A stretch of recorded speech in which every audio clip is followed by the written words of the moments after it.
Interesting story, I say, this week is that right on Rikers Island, they banned like 2 months ago. They banned pornography, any porno magazines from the prison, you know, because I don't know why they did it, but now I just read the headline. Sure, you don't need to know that part, right?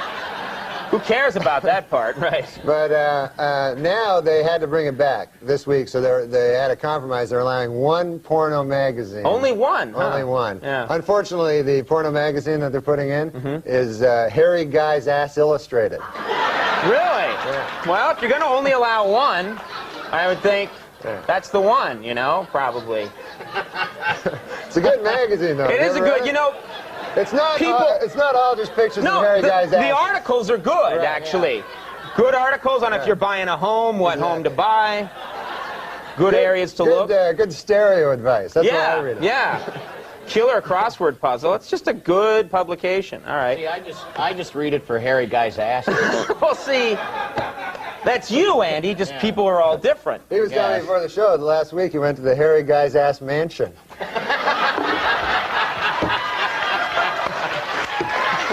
Great. Why didn't you... Andy has all the fun. He gets to all the big celebrity parties. Right. Him and Jimmy Kahn.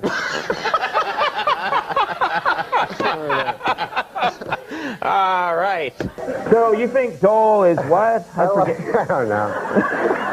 You don't care anymore. I do like that he picked Kemp. I like Kemp. Oh, yeah? He had a strange thing. Did you hear that quote he said? He said he's closer to minorities than the other candidates because he says he's showered with a lot of black guys. Did you hear that? What? He says because he used to be on the Buffalo Bills. That's right, he was a football player. Is that true? He said that? Yeah, he said that the other day. He said he has a closer feel for the minorities because he's showered with so many black guys. But, you know, I don't know if that's, well, how you want to pick your presidents, right? Showered with a lot of black guys? I don't know. I mean... You're picking Dole because he can do an impression. Yeah, you know, your reasons aren't much better. If I was going to pick a guy just because he's showered with a lot of black guys, I'd pick Andy or somebody like that, you know? You know? People don't have to know that. No, he used to play ball. He used to play college ball. Sure, he was, yeah. In every branch of the armed forces.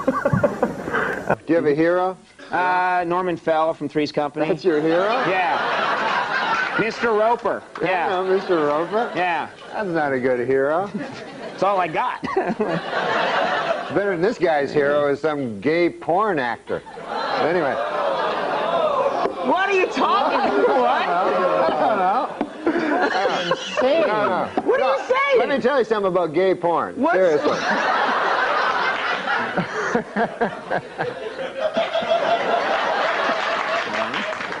It's fine. That was a long one. Okay. No, I'll tell you something about gay porn. Seriously. Okay. That doesn't mean a guy's gay. I'm not saying that. Because a guy watches gay porn all the time.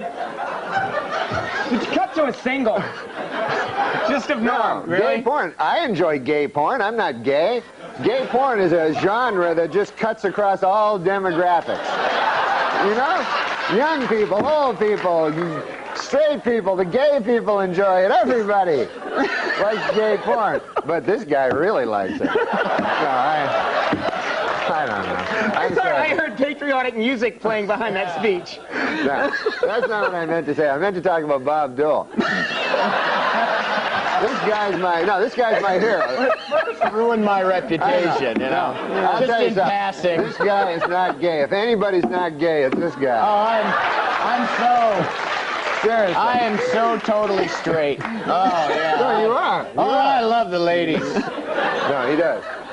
No, he likes girls. He likes girls. Does this happen every time you try and talk about Bob Dole?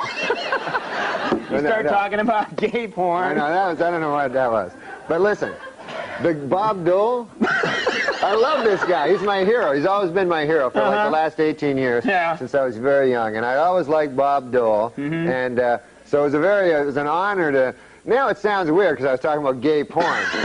But I'm questioning your ability to continue here. Before I start with my jokes, I just want to say, like, I said a thing on last show about Andy enjoying gay porn. Right, I remember you saying that. And I thought later that was just a stupid thing to do. Well, I guess it was all forgotten until you just brought it up. So, he doesn't like gay porn, you know? He doesn't like gay porn. So anyway. I can't stand gay porn. Right. Gay porn, no thanks. So if you're getting me a birthday present, no gay porn. I'm glad you know, that's great because it really cleared the air. Yeah. I understand you Lent. You take Lent pretty seriously, the Catholic holiday of Lent. Is that the case? Well, you have to give up stuff on Lent. So every year on Lent, I give up stuff. And I made up a list, you know? Oh, really? Of stuff that I gave up. So I have it here in my pocket. Can I read it? I would love to hear what Norm gave up for Lent. Yeah, why not? I don't have it in my pocket. You don't have it? Oh, here it is. It's in this pocket. Okay. Yes, this is a list of things that I gave up for Lent. Okay, you ready? I gave up powerlifting. All right, out. Yeah, I didn't want to do that anymore. And then I gave up lifting of any kind. Okay, that's good. And then I gave up dressing up like an incubus. Now that people know what it is, you know. Not going to do that. No. And then I gave up. This isn't a good one. I gave up feeding my cat. You got to break that habit. Yeah, that's not good. Lent's a good time to do that. So that's. Oh, and then I gave up spending thousands of dollars trying to methodically seduce Andy's wife. No more of that, huh? All right, that's very nice. Good for you. What a relief. Plus, it gets in the idea that Andy has a wife. Andy has a wife. Oh, he does. I know. I have a wife. I know. And No, he has a great wife. I don't like gay porn. No, he has an excellent wife. Don't like it. Well, Not for okay. me. What we're going to do is we're going to take a quick break, and then we're all going to confer with our lawyers. And then we're going to come back, and we'll have more with Norm MacDonald in just a second.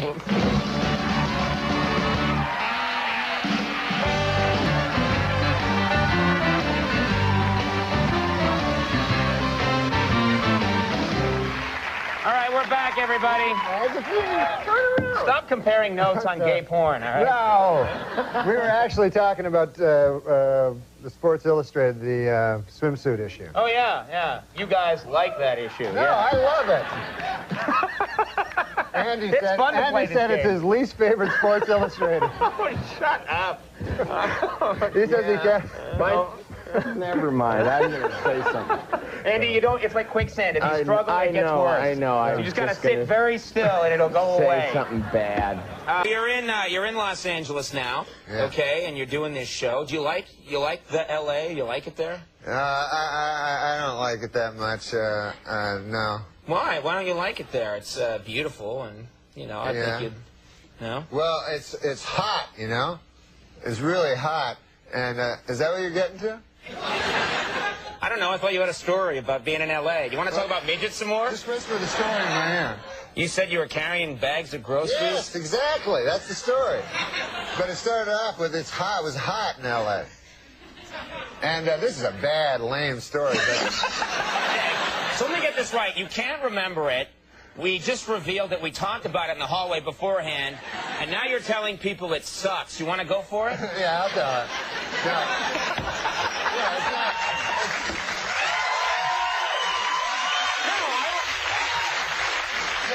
I want to see him do it now. Okay. So this is set up a lot. You're going to make me cry. I believe this is all spontaneous.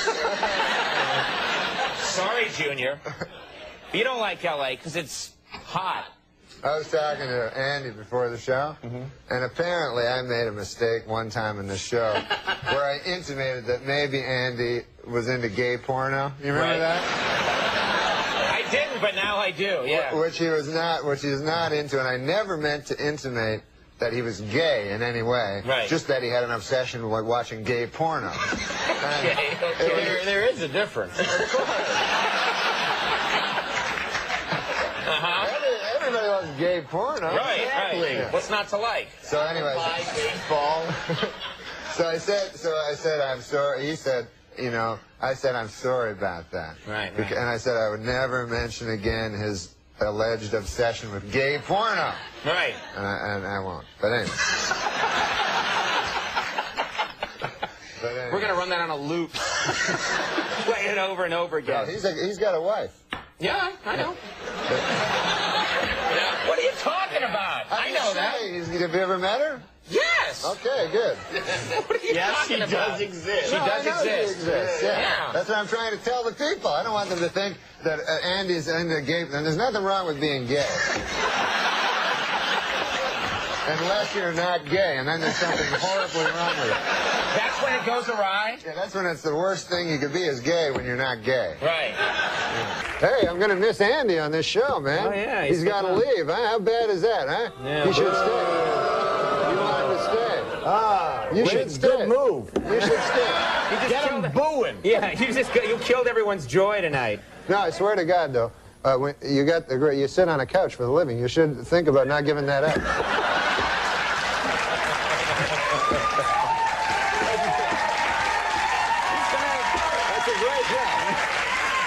That's a great job. You sit on a couch, and you sit on a chair. It got to be too much, though. I'm looking to lay down.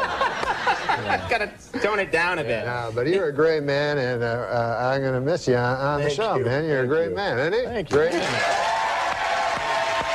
he'll change his mind. Maybe. I keep asking him. Yeah. He's like, nope.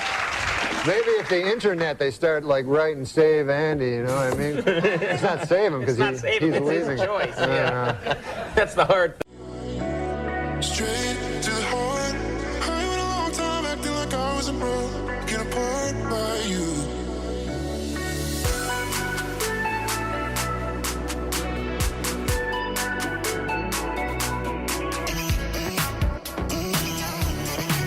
He's good, man. He's good. That's a can-do, Norm. You came charging out like Yeah, a... because Peter, look at this audience, man. They don't care about that. Why? I like jokes.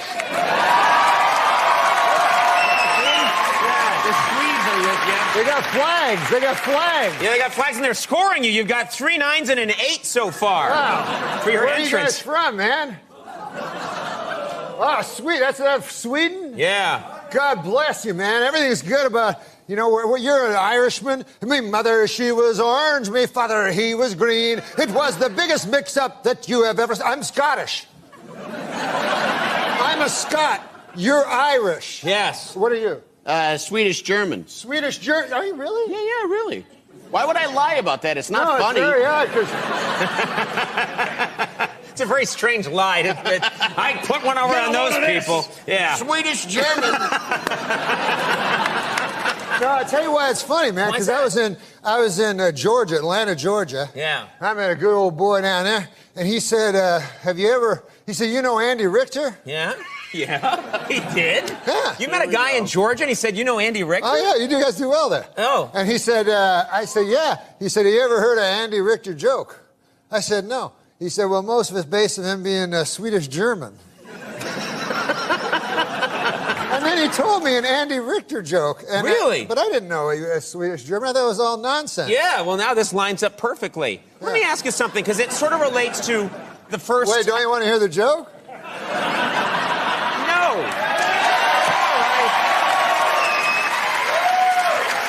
Oh, you're down to 6. You're down to 6. All right, this joke will get you back up. You can get him back. Let's hear the joke. Well, the fellow says, he says, you ever hear the time about the old prospector? That's how he talks, you know? Yeah. He says, man, there was an old prospector, and he was prospecting for gold, and he was having a hell of a time getting any gold. You know? It was an empty stake, I believe.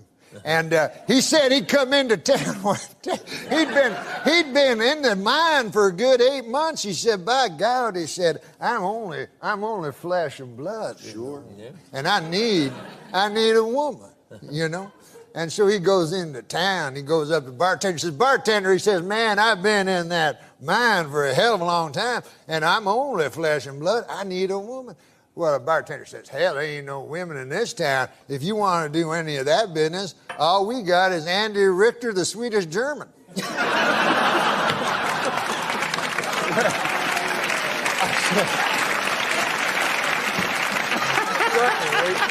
The prospector, he says, no, he says, hell, I ain't into that funny stuff, you know. He says, I'll be fine. So he goes back to his state, you know, and he's back in that mine, man, and 6 months passes, and a year passes, and Conan, you know, people are weak. Man is made of flesh and pride, as the scriptures tell us, and by God, That old prospector finally broke to his knees and he said, I'm no worse than... Then he went back to the bar. He was a beaten man. He says to the bartender, he says, hell, man, I've been in that place 2.5 years. A man has needs, and if you say there's no women in this here town, he says, well, I'll have to go for Andy Richter, the Swedish German. But he says, listen now, he says, man, I'm a tough old hombre, you know, and I got friends now. He says, I don't want anybody to know about this. You know, this is back in the old days. Sure, yeah. He says, I can tell by the accent, yeah. He says, I got my cowpoke friends and so forth. I'd hate to hell anybody know about this. You know, this got to be all secret. Nobody. I say nobody can know about this. Bartender says, well, 4 people will know about it. How do you figure that? He says, well, he says, I'll know about it. He says, you'll know about it. Andy Richter, the Swedish German, will know about it. And the fella that has to hold down Andy will know about it.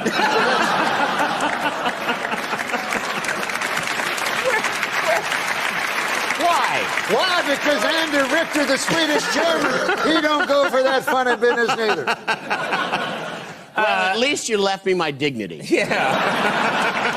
I like the way that story ended. Yeah, That was a nice... You weren't dead. Right. Yeah. Well, but that's not beside the point. You were raped. No, it's more.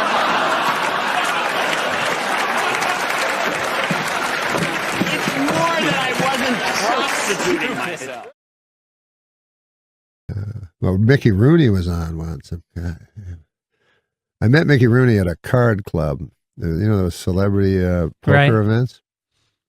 So it's pretty cool, those celebrity poker events, because you meet those real old guys that are cool, like Ed Asner and all these guys. So Mickey Rooney is just wandering around alone before the thing, you know, about an hour before the... So I was like, oh, I'll go talk to Mickey Rooney. It'll be pretty cool. So I go over. The guy, he's old, so he talks super loud. And so as soon as he talked, like everyone looked at us. And kind of everyone in the room was hearing what he was saying. So I was just doing this. I was just about to do this show called A Minute with Stan Hooper. So he said, "Hey, what are you up to next now?" or something, you know. So like an idiot, I tell him. I don't have to tell him, right? So I go, "Oh, I'm doing a show. It's called A Minute with Stan Hooper. It's about a guy that moves from the city to the country." And he goes, "Oh, well, would you ever need an old fella on it?" You know. So I said, "Sure." You know, I'd like to have Mickey Rooney on the show. So I said, "No, sure, that'd be great." You know. He goes, "Great," and then he goes, "But he goes, I've been in the business a long time. It can't just be the two of us." So I'm like, "What?" So I'm like, "Am I having an oral contract with Mickey Rooney like that?" Like he thought it was just gonna be me and him, and he was telling me, "No, we got to get extra people." So crazy. He goes, "I'm 78 years, 87. He goes, "I'm 87 years experienced. I don't like to say old. I'm experienced." And then he'd say stuff you didn't know if he was joking, and then he'd get mad. He'd go, "I'm running for president." You're like, "Oh yeah, that's funny." "No, I am." You're like, "Oh." I got it. And then in his back pocket, he had this guy was married, by the way, to the hottest women of all times. You know, who's that? He was married to like 6 women. One of them was Rita Hayworth. No shit. Ava Gardner. Yeah, he was the biggest star of his day. Yeah. So he'd get beautiful women. Yeah. So when he was old, he pulled out, in his back pocket, he had a magazine that he'd cut out a picture from a magazine of Farrah Fawcett Majors, like back when she was married to Lee Majors. That's how old it was. And he opened it and he showed it to me. He's like, "What do you think?" And I'm like, "Yeah, no, that's fair. She's beautiful." He goes, "Yeah." He goes, "I'm gonna find her and fuck her in the brown." I'm like, "In the brown?" Like, I guess he didn't realize like how old he was or what was going. I guess in the old days that's what he did. He go, "Ava Gardner, I'll fuck her in the brown." Then he did, you know. That's like, I guess when you're a star, that's like the VIP room. You know, you're proving something. Yeah. I heard somebody else say that too. The VIP room? No. I guess like having anal sex with a woman on the first date, or it's not a date. I guess, is considered like a big. Coming soon to Broadway, Mickey Rooney as Norm Henderson in If the World is So Big, Why Am I So Small Down There? Are you there, God? It's me, Norm. One quick question and I'll leave you alone. Come on, damn it. Pick up the phone.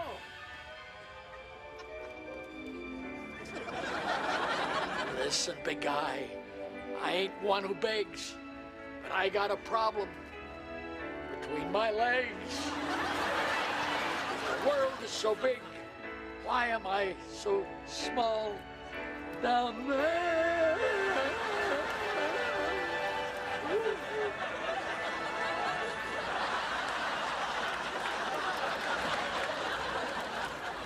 You know, I don't mind if you tax me, but in most cases, my penis cannot defend itself.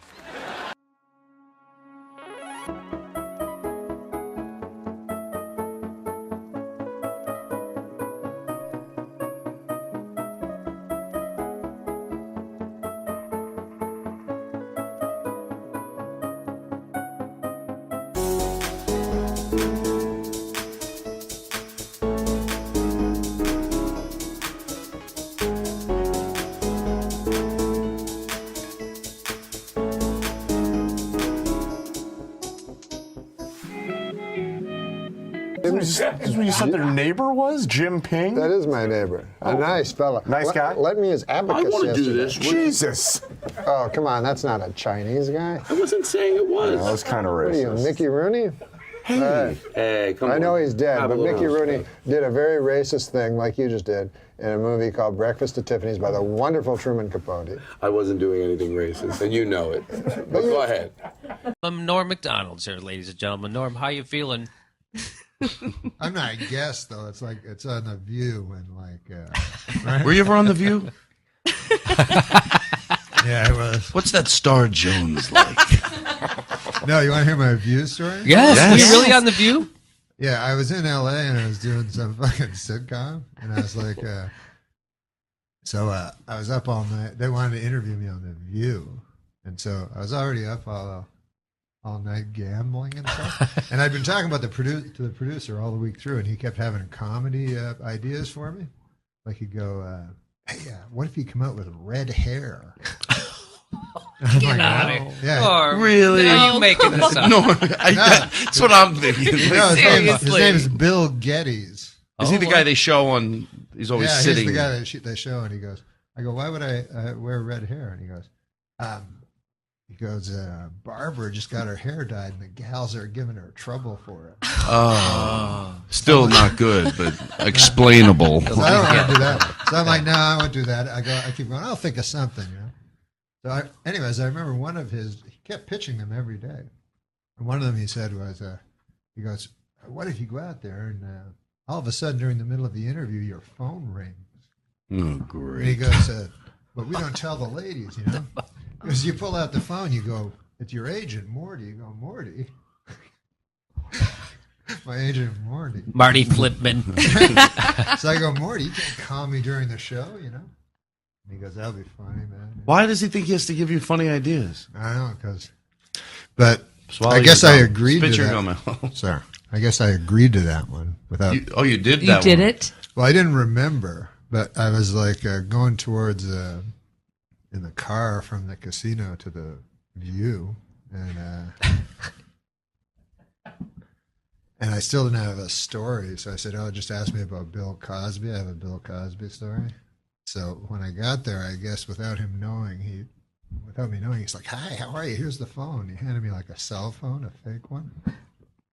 I was like, oh, I forgot what it was for. I'd been up all night and everything.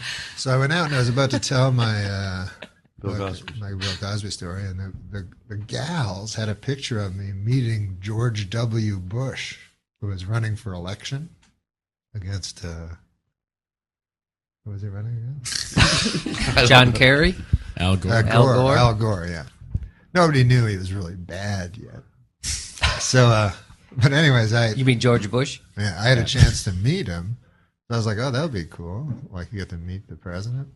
I mean, the guy who's running to be president, and there's not. I guess there's not a lot of conservative support, and because he landed, it was just me and Ben Stein. It wasn't all these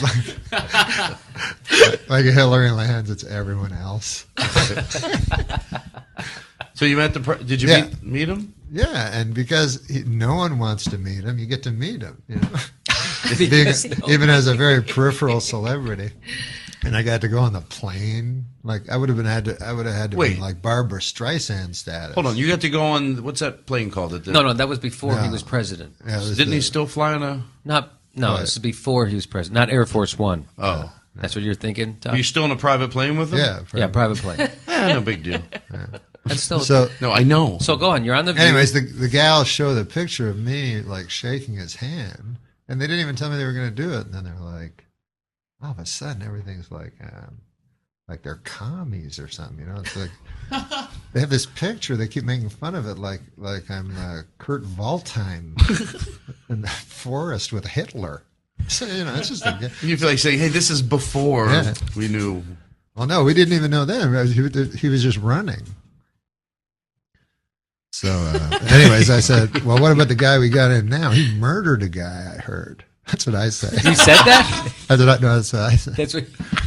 I said, that guy murdered a guy. And then Barbara Walters goes, "What did you say?"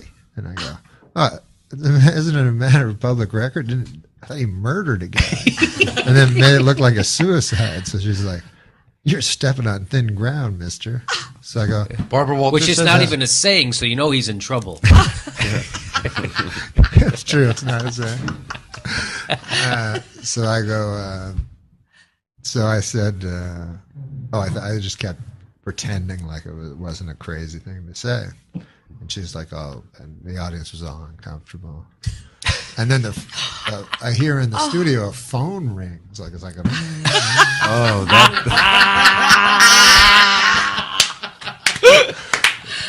Oh God! Like it's the guy trying to help it out, but it's at a bad time. So I pick up the phone. I go, "Hey, Morty." I go, "What are you doing?" You know, the girl's like, "Huh?" So then I go, "I don't know." I go, "That Bill Geddes guy told me to take the fake phone out and pretend to talk to my agent Morty. He said it would be really funny." So then Barbara Walters goes, "You are one piece of work, mister." She goes, "Just tell your Bill Cosby story." So I go, "No, I can't." At this point, when it's, are you getting nervous at all? I mean, don't you feel like you need to defend yourself? Fun. No, it was fun. You like that? Oh, it was so fun. It was crazy. I start sweating when that stuff I want to happens. see a tape of it. Yeah, I don't know. I can't get Probably it on to YouTube. Now, what part of that is I think fun? I must have it somewhere, right? Like, That's did a you fucking enjoy good tape. like exposing Barbara Walters, or It was just fun seeing everyone like all this uncomfortable? It was fun when it was all crazy, and then when that phone rang, it was the funniest thing ever because it was the producer like, it's way gone. The audience all like, he's talking about what? The president murdered a guy. Ring, ring, ring. He's like desperately. I'll save this. Yeah, but did Barbara Walters realize that it wasn't really your phone? Did she think you were lying, that it was Bill Geddes doing it? Did she think you were lying, you think? No. I think she, like, because I was just saying what happened, she got... But I didn't know any way out of it. I didn't want them to think that was my idea. Right. Like I ranted about the president and then as part of a conceptual bit pulled out a phone. I had to tell them it was Bill Geddes. Where did new songs on the radio sounding fake? Prince and Genesis for better anyway.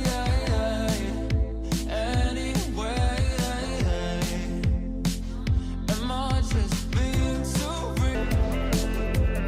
Hey Norm, you're Canadian. Yes, I am. So what do you think of this whole presidential mess? Well, I hope that the Democrats don't steal the election from the winner, you know, but who knows? You like George Bush, don't you? I love George Bush, man. He's a good man, decent, you know, none of this. He's, you know, he's not a liar, a crook, murderer, or anything like that, so it'd be good to get the... See, I think we should get the homicide out of the White House and get like a fresh start, because we don't want any more murderers. I think we should just go on to the next question. Oh. Who are the murderers? Yeah. Oh, Clinton, he murdered a guy. Yeah, you know, we're not allowed to, you're not allowed to put out no accusations without That's a little Charlotte. too That's far. the way it does let's work. just go on to the next question. Yeah. This is not my week. What can I tell you? Oh, it's not mine either, and I'm being very nice, okay? Be a good boy. Now, Norm. Do you never hear that? No. Listen, No, we don't need I to don't want talk to get about into this, and I don't want to hear it, and this is not the place to make those accusations, and you're supposed to be funny. Let's get on to the next question. So get with it. There you go. This is a live show. Not for nothing, Norm, but you have been properly chastised by Barbara, so I'm now going to ask the next question. I thought it was a matter of record. Shut up. Look, Okay. let me do this, okay? I'll tell you what's a matter of record. You will not be invited back if you don't shut up. All right, now. Let's talk football. All right, manslaughter. Let's talk football. Norm, did you ever hear the word? The phone is ringing. I certainly hope that's somebody calling to tell you to go home. Oh, no. Dude, you got a phone ringing. Oh. Answer the phone. Hello? Oh, yeah. Oh, no. The thing is this. There, you know Matt Strauss? Yeah, the producer. The producer, he told me it would be funny. He said, like, why don't you carry a cell phone on and then let it ring and then pretend like there's a guy on it. Is there anybody on it? No, it's a thing, pretend You know what, Norm? You're a dead man. Here, you talk to him there. You know what, Barbara? You know what you said about rage at work? Give this man a plate of soup and tell him to shut up. Norm, all right, then. Let's see. Norm. What? Okay, listen, Norm, listen.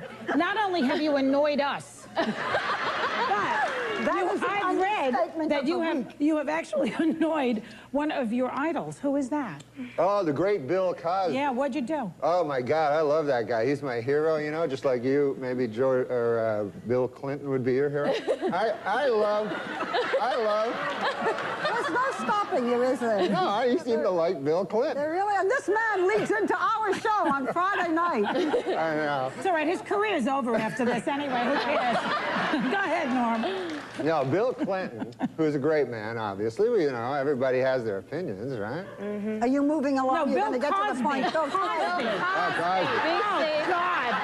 Cosby. What's in that coffee? What are you drinking in there? Now, Bill Cosby is a great man, first of all. There has never been any accusations toward Bill Cosby about any... Will you just tell us what you did about Bill Cosby? Oh, I met him. I opened for him at a club, and he was a great man, you know. He's my hero of all time. You know how funny Bill Cosby is. Yeah, so I'll get to the point.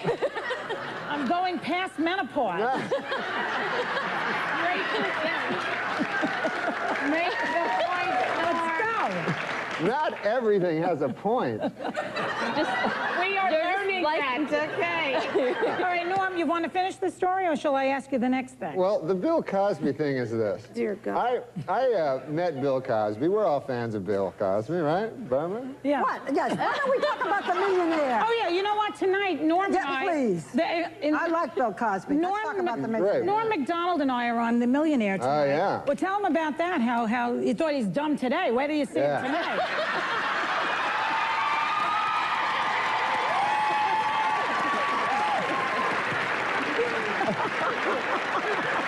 Come on, Norm. Tell him, Norm. People always told me Hollywood was like incredibly liberal and biased, and I thought it was untrue. But You want to talk about the millionaire? Yes, I do. You have 10 seconds tell to how talk much about you the want. millionaire. Don't tell how much Don't tell him what I won? No. Oh. You're not allowed to tell anything like that. Well, what are you trying to ask him then? I don't know. Okay. He doesn't answer anything anyway. So All we'll tell him. right. Okay, so he's on The Millionaire tonight, and he's on Friday nights, and on Monday, his taxes will be audited. So he's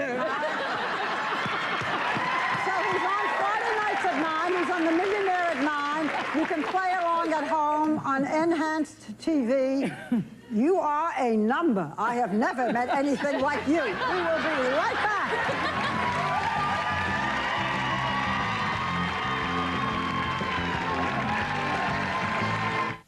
Did you ever, what about these comedians that have some goddamn horrible affliction and then come up and talk to you? You ever have that happen to you? On stage or in life? No, off stage. So some multiple sclerosis or muscular dystrophy, something like that. Yeah. And then they roll over to you and makes you feel not easy. Uncomfortable, and it hurts timing. Yeah. It's a hell of a thing, huh? But when you get a guy close to you like that. Yeah. I don't excel in those type situations. No. And I feel very bad about myself. Sure. Maybe more than any other time.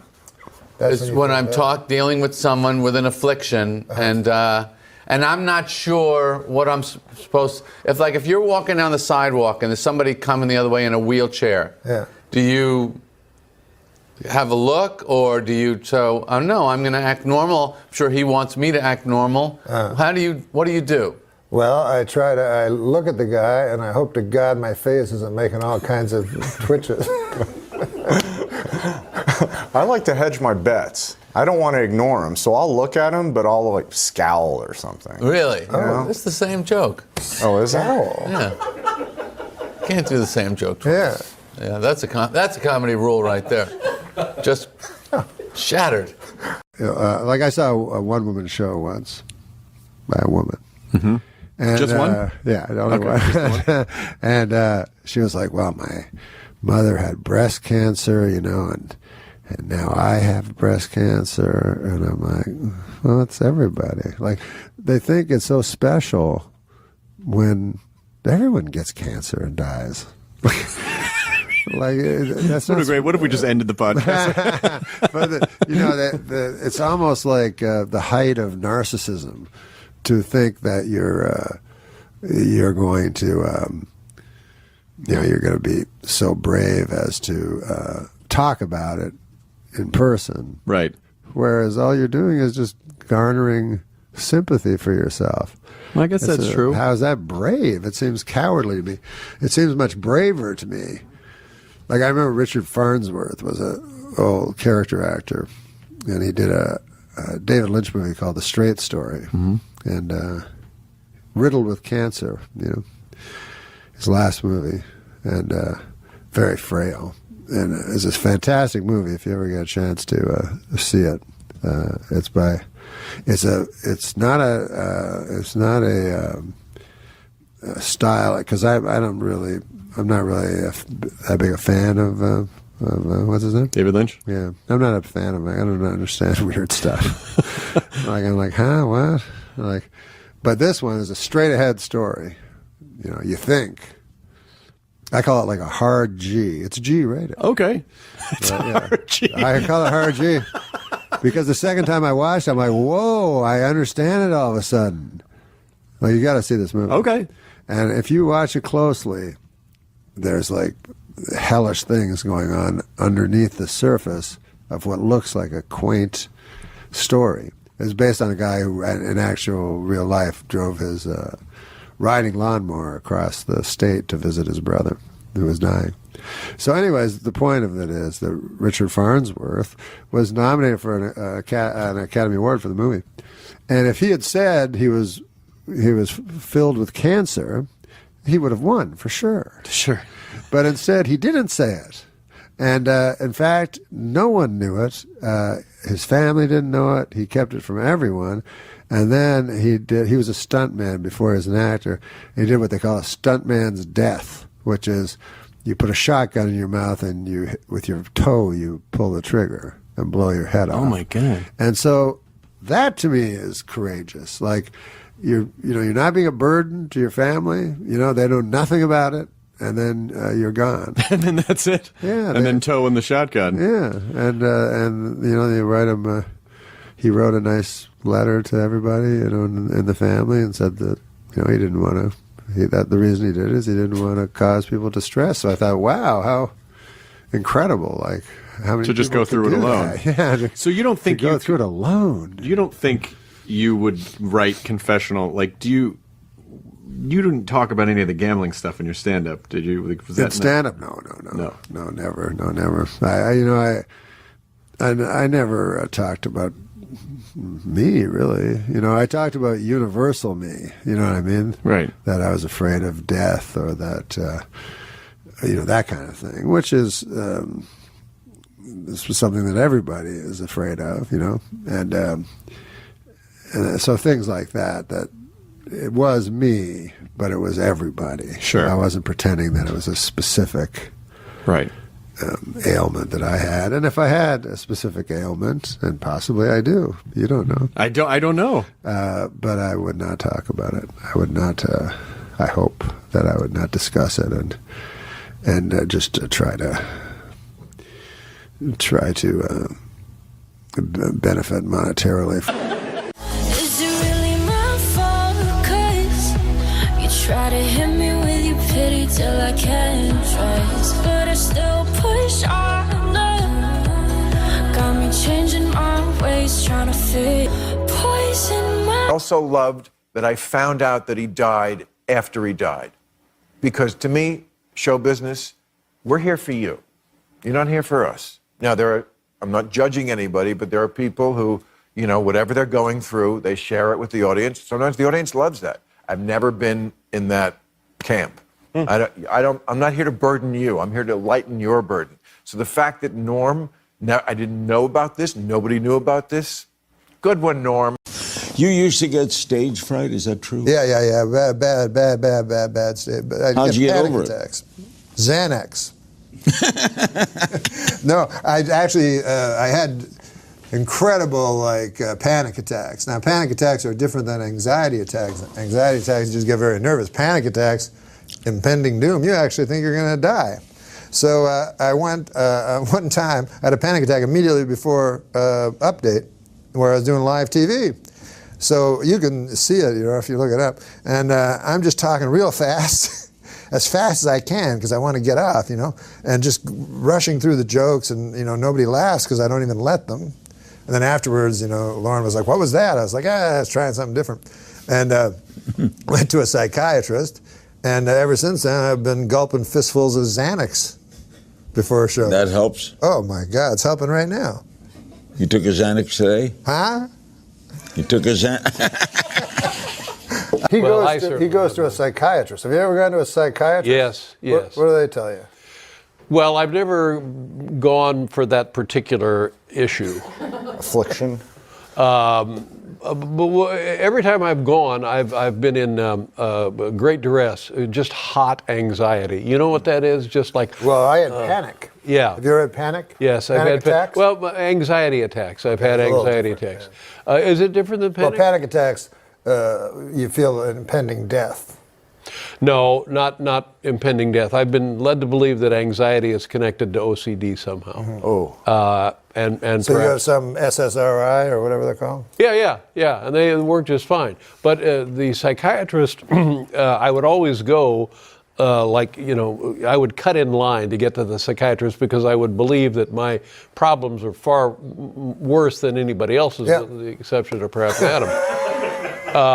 They don't like jokes. I went one time, and I was in the Fifth Avenue in just some apartment, somebody's apartment building, and they made me go for gambling.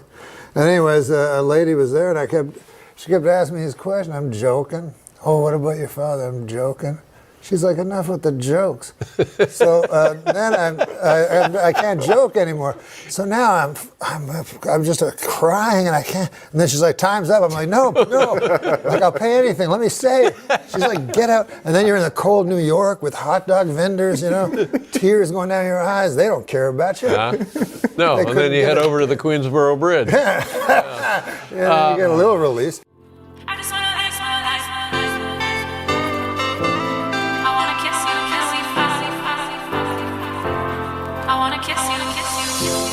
Told me that we should go our separate ways, but now you're back. Live my life without. I stumped a fucking psychiatrist once. I said to the guy, because I was fucking gambling all the time, shit, right? I had a gambling addiction. I'm over it now, but shit. But he said, I bet you're not. That's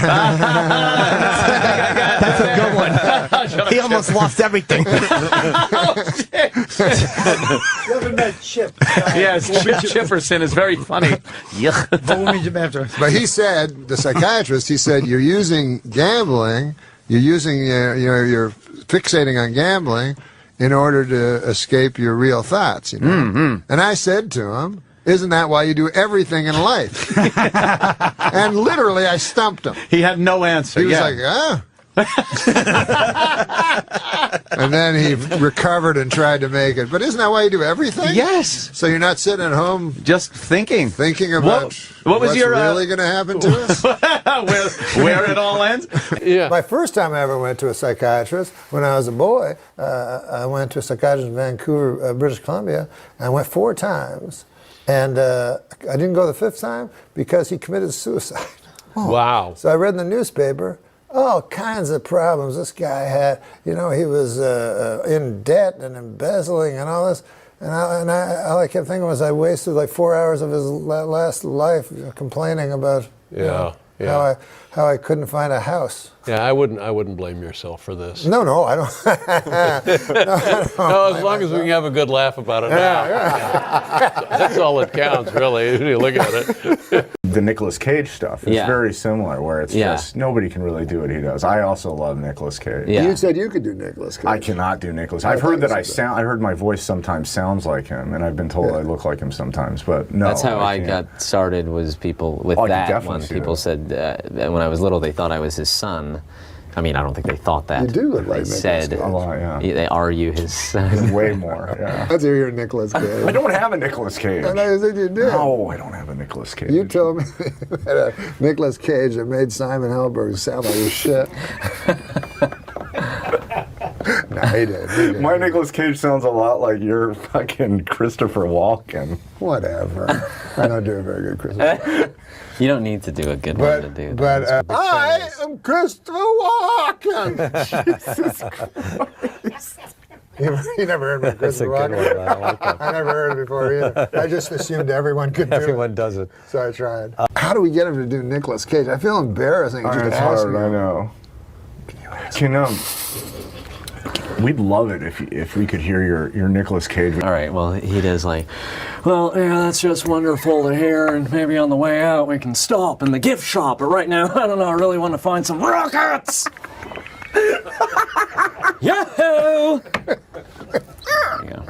He has a little bit too. No, right. Well, I mean, it's not... I didn't say I look like, I just said I've had people sometimes. Well, that's the same thing as saying you look like him. No, you're right. Everybody always says I look like him. I would say always. Whatever. You watched a lot of Nicolas Cage, right? I did watch a lot. You have a He's favorite? seen every Nicolas Cage movie. Well, no, up until like probably about 15 years ago. Well, they started getting real. Like I'm not gonna do it anymore. I can't. He was great. He's either the greatest actor in the world or the worst actor in the world. Leaving Las Vegas. Yeah, that was a great one. That was like when it. Then it was like the divide came, I think, when he did The Rock, and you were sort of like, okay, this I'll accept this Michael Bay, like I'll accept this because maybe you're self-aware, but then he did Con Air, and he had that mullet and a southern accent, and it like all went downhill. No, you nailed it. That's exactly when. Started buying islands. He spent all his money on stuff. I like islands. Islands? I think plural. Wow. How much did I heard he already bought his gravesite or something, and I thought it was like a pyramid. It's like, I don't know if that's... He blew all his money on his gravesite? It's like a giant pyramid. Oh, like National Treasure? Yeah. That's another Nicolas Cage. Yeah, I haven't seen that. Yeah. Nick Cage. Face Off? Face Off? Fast Times at Ridgemont High. Briefly. Fast Times at Ridgemont High. You just went right to one where he was barely there. Yeah. No, Raising Arizona, I don't think anything tops that for me.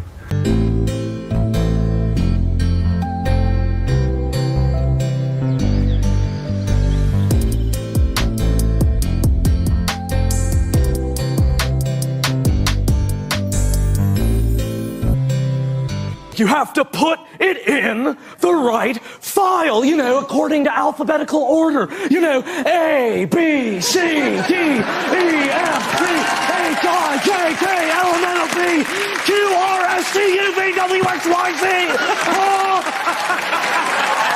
Hey, how about this? The Dalai Lama said that killing in the name of religion is unthinkable. Hey, thanks, Dalai Lama. I'm sure everybody will fucking listen to you. No one listens to the Dalai Lama. No one. He doesn't have a wide like the reach. Head of another church is going to listen to the Dalai Lama. Oh, whatever. Everybody's good. I remember one time there was a news story that the Queen of England had to take a pay cut. And by God, my grandmother, what'll Lizzie do? You know? What explains that? What explains that?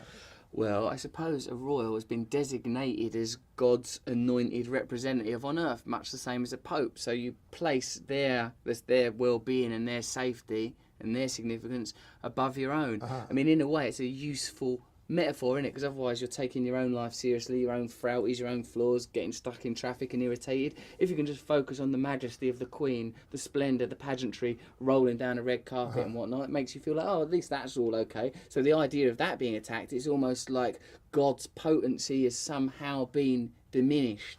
And what do you make of the people that are in this position, the Pope or the Queen or the Dalai Lama? Do they believe it?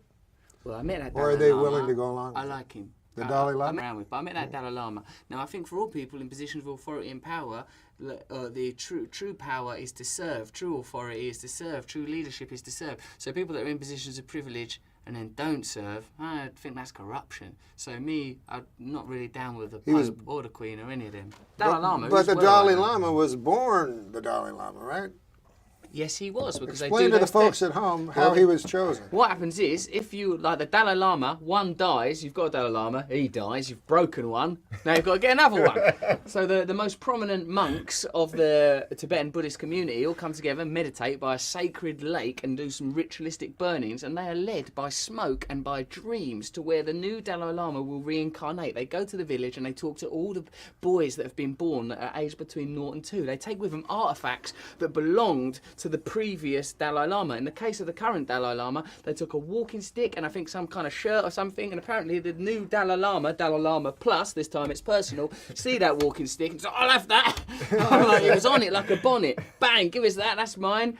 And they went, oh, here he is, Dalai Lama's back. So then they take him off, they inculcate him in the ways of Buddhism and that. And now, yet, if I said that in a child abduction hearing...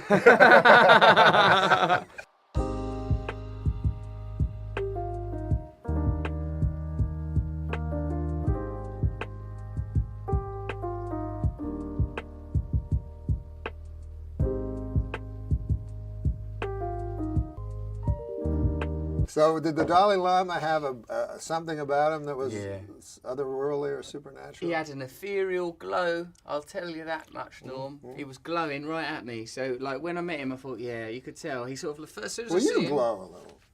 Well, that's because I'm working on my messianic undercurrent. Hey, you're big on Twitter, which I love. I love Twitter. Do you like Twitter? I like it. I have 2,450,000 followers. I love that. Yeah. Oh, yeah. I edict to them.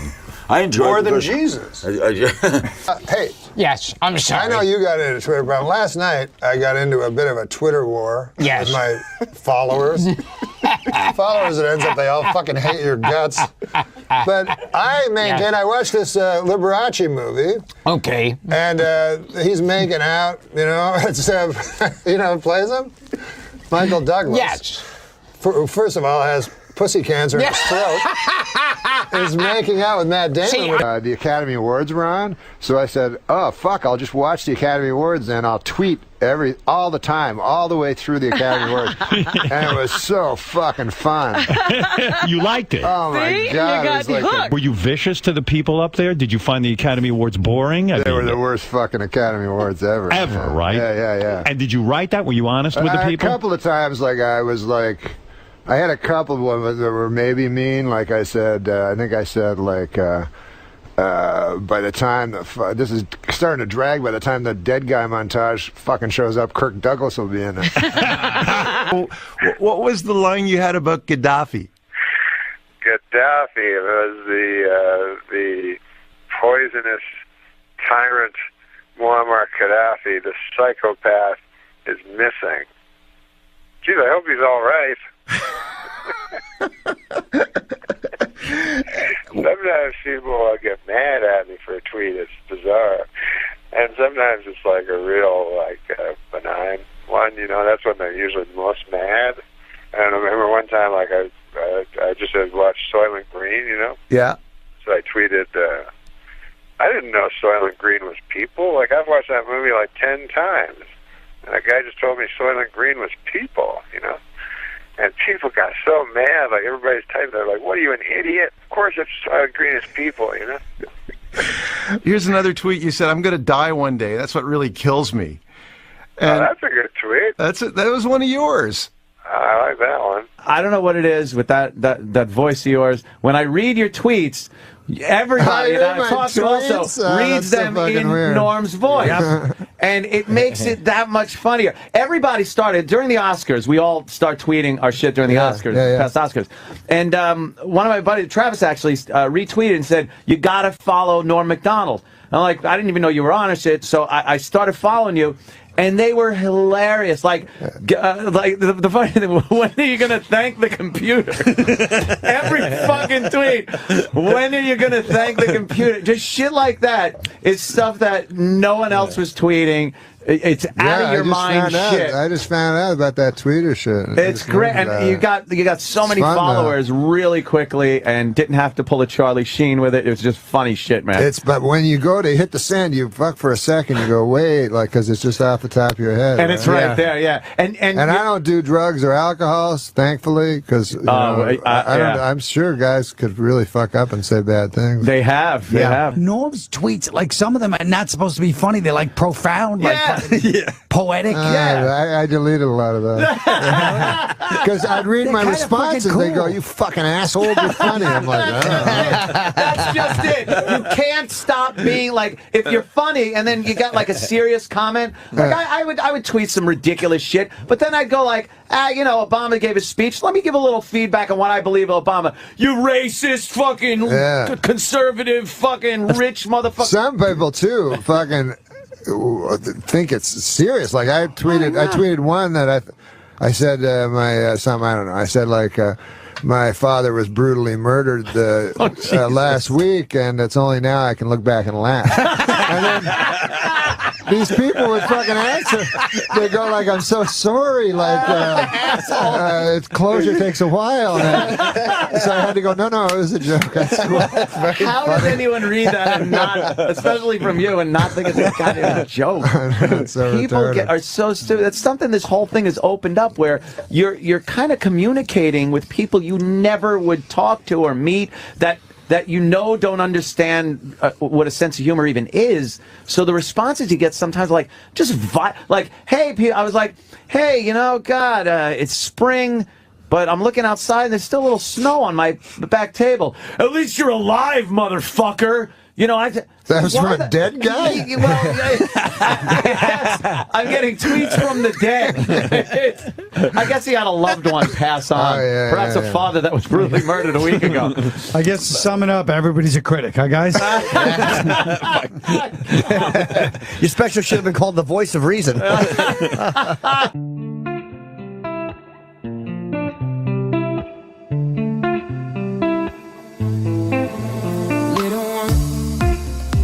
Been away so long, and I need you now more than forever.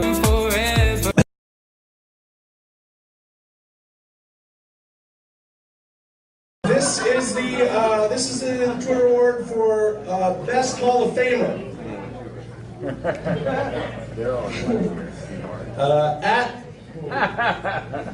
Going real well. At Albert Brooks, I installed the stripper pole outside my house. Haven't caught one yet. Steve Martin to go. OMG, President Lincoln has been shot. Wait, whoa, my internet connection is so low. At Alec Baldwin, how many friggin' times I gotta say it? 27, she's 27, jeez. That's your girlfriend? At Al Yankovic, Breaking news, Netflix splits off into a third company called Vernster, where you can rent nothing but Ernest P. Worrell movies for $5 a month.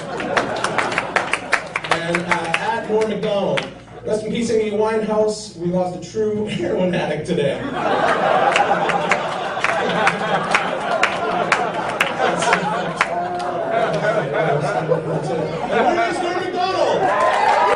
Hey everybody, it's me, Norm. I couldn't be with you tonight because I'm on location in Spain, where I'm tweeting in Madrid, Spain. If that's a city that's in Spain, then that's where I am. And but I'd like to thank National Lampoon for the good people there.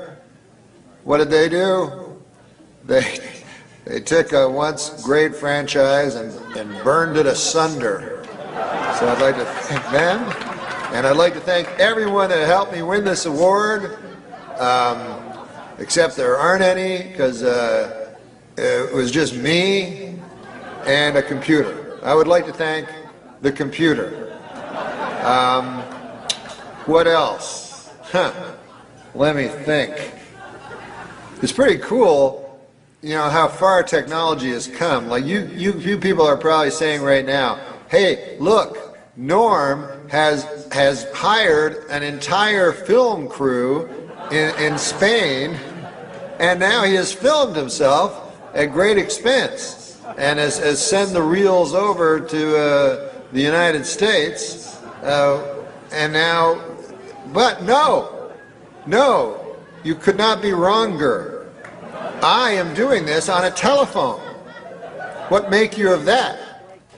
I know you're saying, hey, Norm, that cannot be right. A telephone is used for telephoning. People take a telephone and they telephone other people and they say, what time is it there? Where you are with your telephone, because it's not the same time here. But that is just the sort of Philistine pig ignorance I've come to expect of you animals. The fact is, welcome to the future. That's all I can say. Welcome to the future. And I myself love Twitter. I follow everybody, you know. I follow Shelby Firo, who has her amusing, is angst a word? I've heard that word before. And I direct messaged her once. That's a true story. And she direct messaged me back. And it was either her or Chris Hansen. Who knows nowadays? But you can find anybody on Twitter. And I enjoy Eddie Pepitone and his tweets, which look to me to be the longest suicide note in history. But thank you for the award. And God damn, I'm telegenic.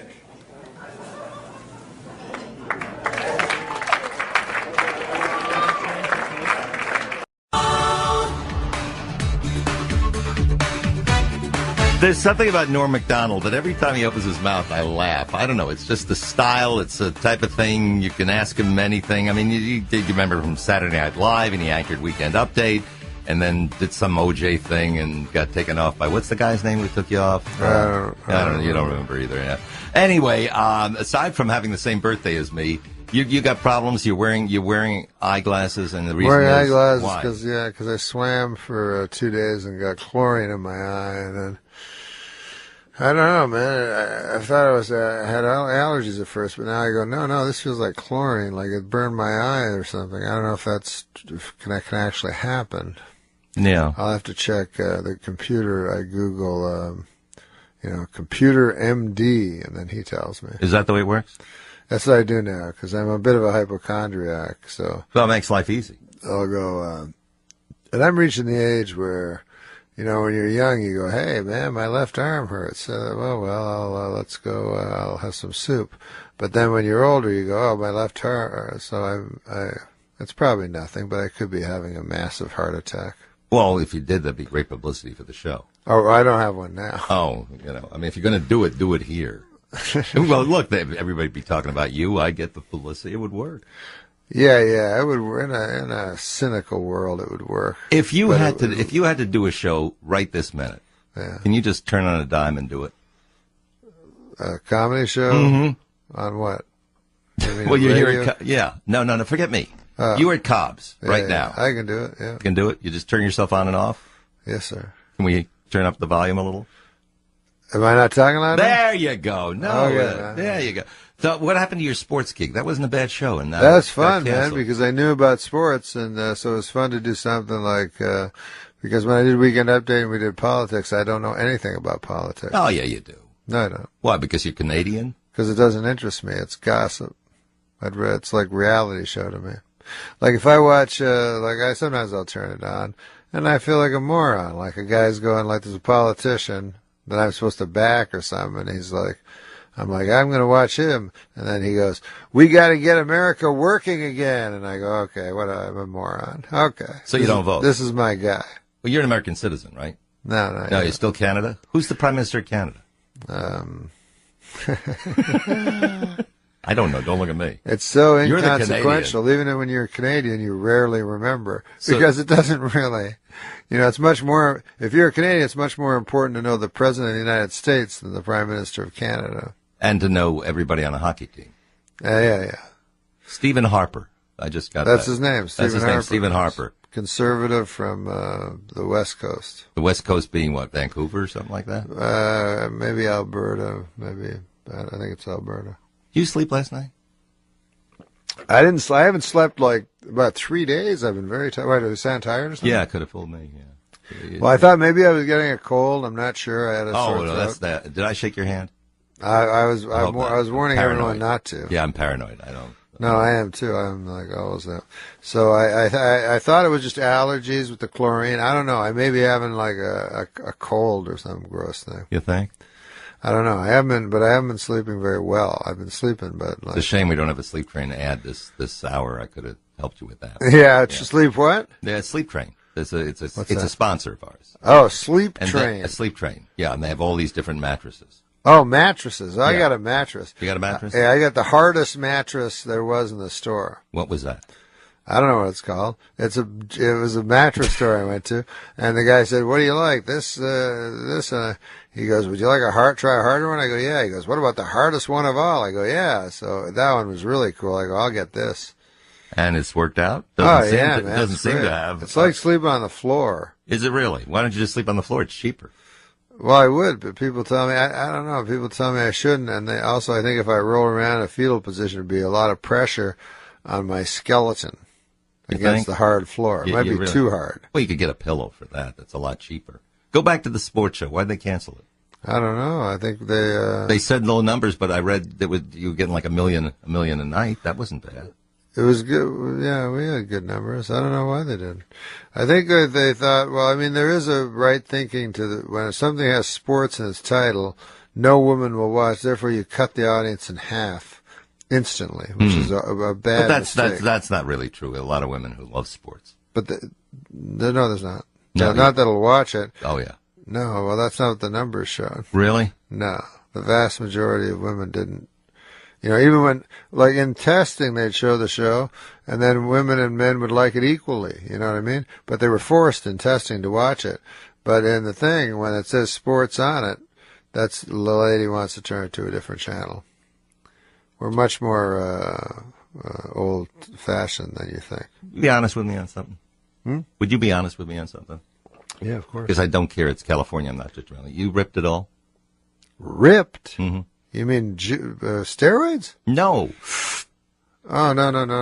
Drip? No. God, no. Then you're just tired. Then you're just tired? I mean, you just come off like you're just enjoying life too much. Just kind of. Oh, no. Kind of rolling with it. God. I'm not enjoying life. Yeah, I'm either sick, I'm taking NyQuil.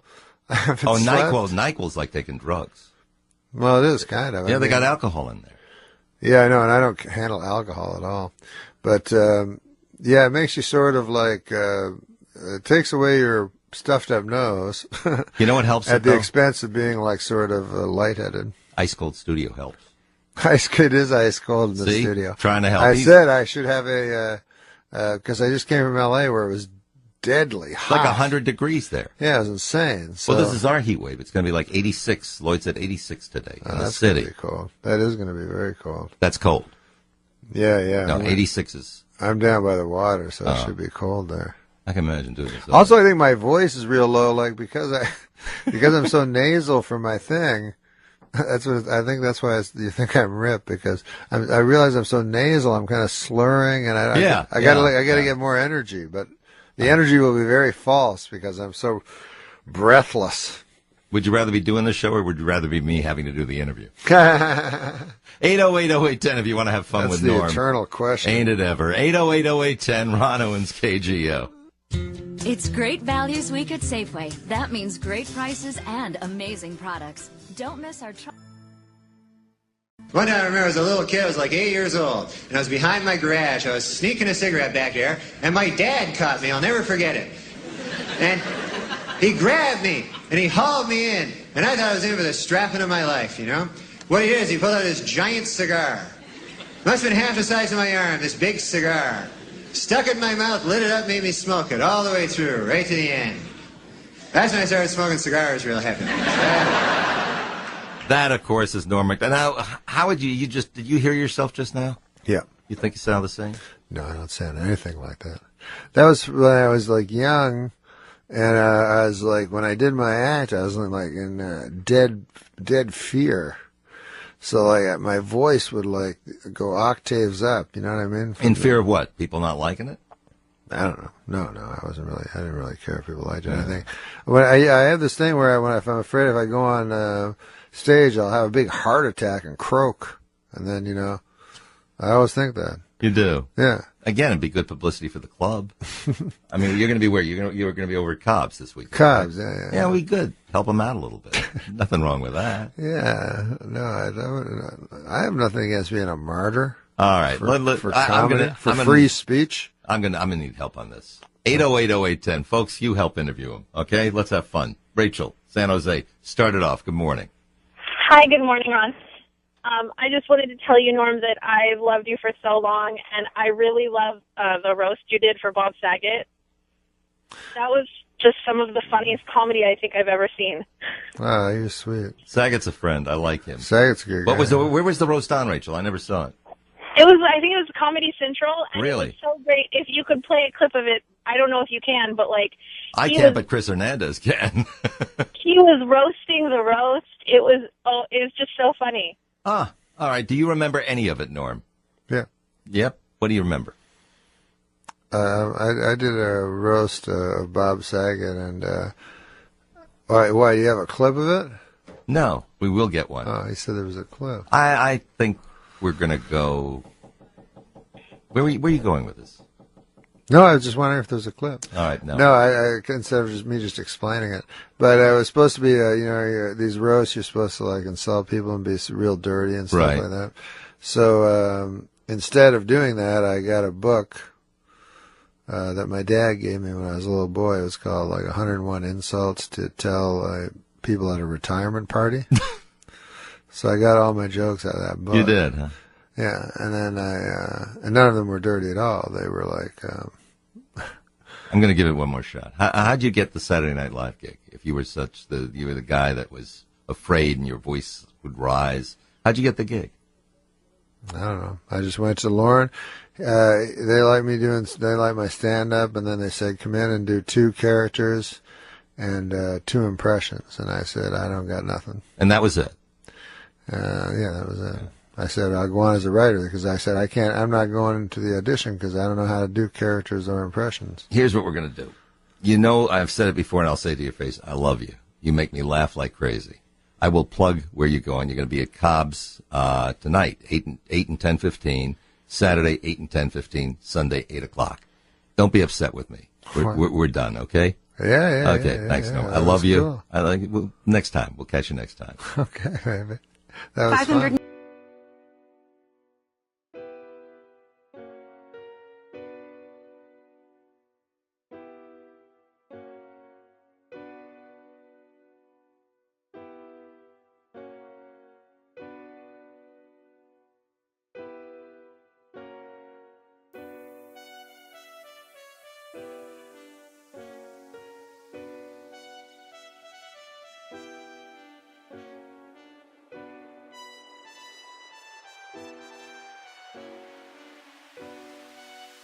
I think I heard Matthew Perry once in an interview. I think he basically said he invented sarcasm. I think he said that.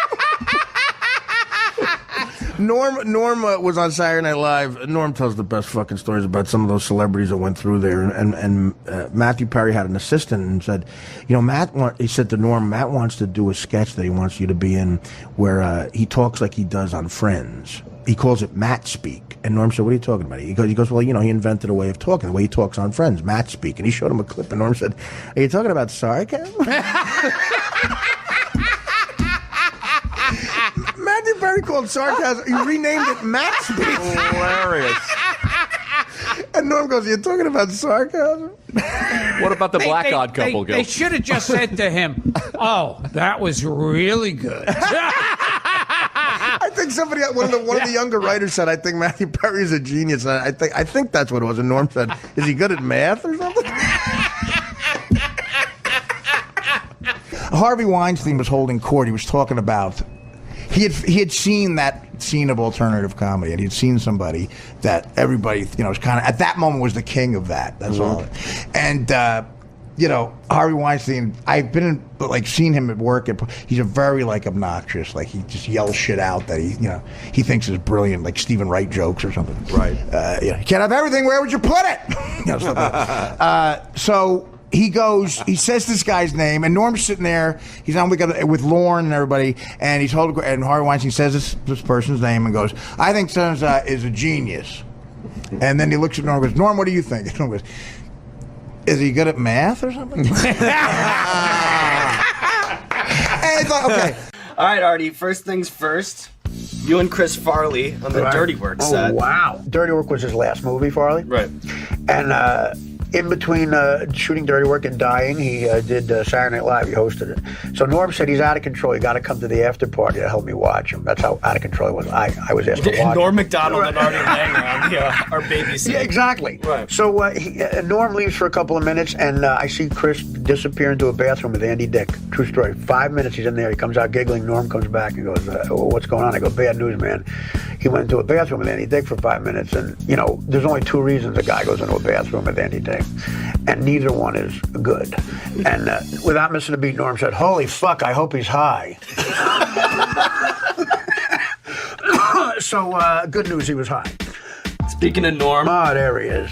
You and Norm. Yeah, well, there's a few guys I could point to who helped, took a chance on me when I was either going to go to the joint or rehab, and it was Norm, Howard, and Quincy Jones who did Mad TV. We did a buddy comedy together. We met at the audition. I got terrible reviews when it came out. My hometown paper said Artie Lang has all the charm of a date rapist. True story. That's what the guy said in the review. So Norm said to me, hey, man, that's fucking great. A date rapist has to have way more charm than a regular rapist. He does things that are so ballsy. It takes a lot of risks, and it makes him fun, but also makes him very dangerous. One more for you, Artie. There you go. There's no one better to talk to about show business than Norm because he's brutally honest about it. I'll try to tell the story quick. Go ahead. When Norm had his last sitcom on Fox, right? He invited me to go to the upfronts with him. You know, that big thing where they introduce the shows to the advertisers? Yeah. So the head of Fox, this guy, Sandy Gruschow, right out of Beverly Hills High, permanent tan, permanent fake smile on his face. Right. The head of Fox goes up to Norm, and it's Norm and Jason Bateman, whose show had premiered, and all these Fox people. Goes up to Norm and says, right in front of me and a bunch of people, goes, Norm, I want to let you know that your show is the highest tested show we've had in Fox history. And Norm goes, wow, man, thanks. That's unbelievable. Wow. And then Gruschow leaves and goes to talk to Jason Bateman. So this other executive at Fox, this woman, Tracy, something comes over and goes, where's Sandy? He was just here. And Norm goes, he's over there telling Bateman that his show is the highest tested show in the history of Fox. See? So that's what I'm telling you. Norm gets it. There's another great quick Norm story. Great quick Norm story. Kid, Artie. Well, Jim will appreciate that. They do a big Rolling Stone article about the Kansas City. That was a great one, man. Wait, what is this? They do a big Rolling Stone article about the cast. I got a good one. What? So the cast of Saturday Night Live. Right, yeah. And it's everybody kissing each other's ass. So they ask Norm about Chris Kattan. And it's after pages of, I've never seen someone do better character work. Norm's quote is, he seems gay to me. He goes, I've never met a guy who said he wasn't gay who seems so gay. But I guess he says he's not gay, so whatever. Hey. Feelings going up and down. Picking up the pieces that you left behind. Hitting a new type of flow. Breathing in the smoke and clearing up my mind. The thoughts of you. I never knew what the hell you got me into. The fuck do you mean? Oh, I love that. You want to hear? Go ahead. Go ahead. No, you go. We're on SNL one time, right? This is what Norm just didn't care about anyone. This a quick story. Pamela Anderson is on it. Every time a hot chick would come on, Catan would go over the top to like, oh my God, you know, he'd write a sketch. We're gonna make out. Right. She's hot. She's with Tommy Lee Hammer. Back off. Yeah, right. Come on. So he writes a sketch, and they do this sketch where it's the Twilight Zone when everyone's in pig face or something. Right. So that's the goof.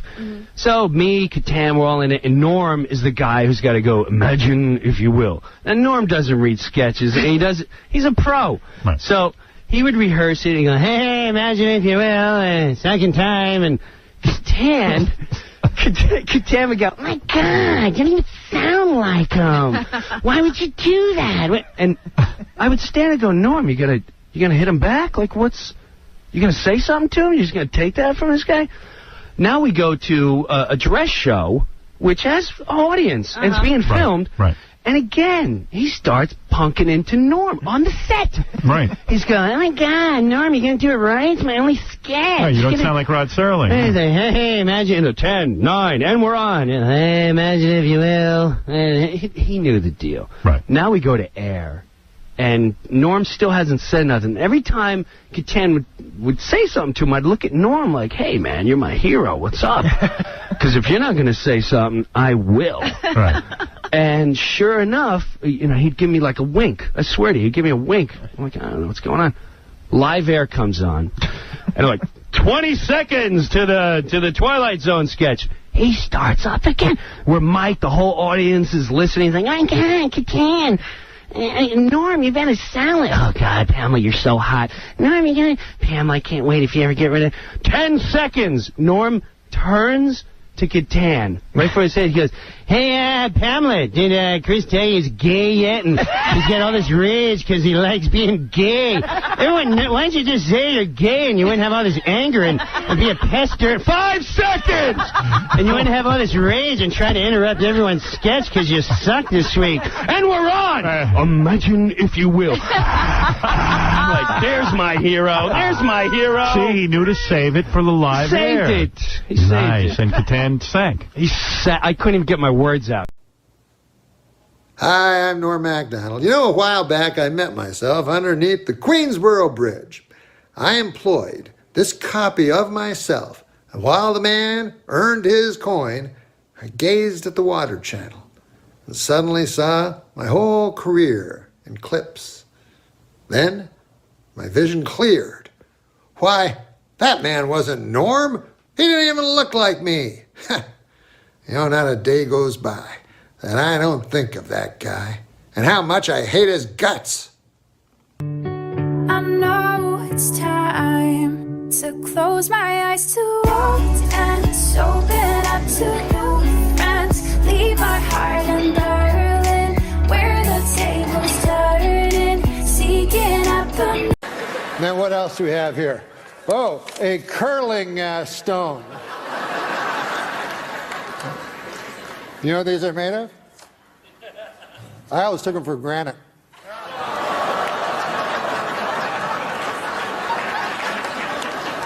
Last time I take a joke from Martin Short. All right.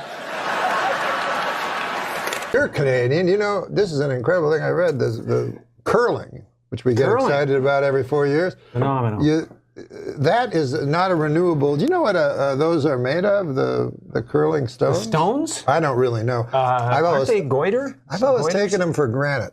Hey, we'll be back with more in a moment. Well, how about them Winter Olympics? They're finally underway, so we've got a lot of great stuff to look forward to the next 2 weeks, like hockey and, well, just hockey, really.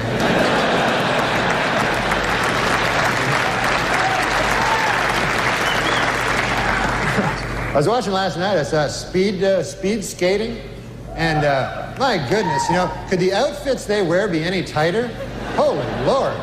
There was an East German woman, I swear, you could see the outline of her entire penis. It was.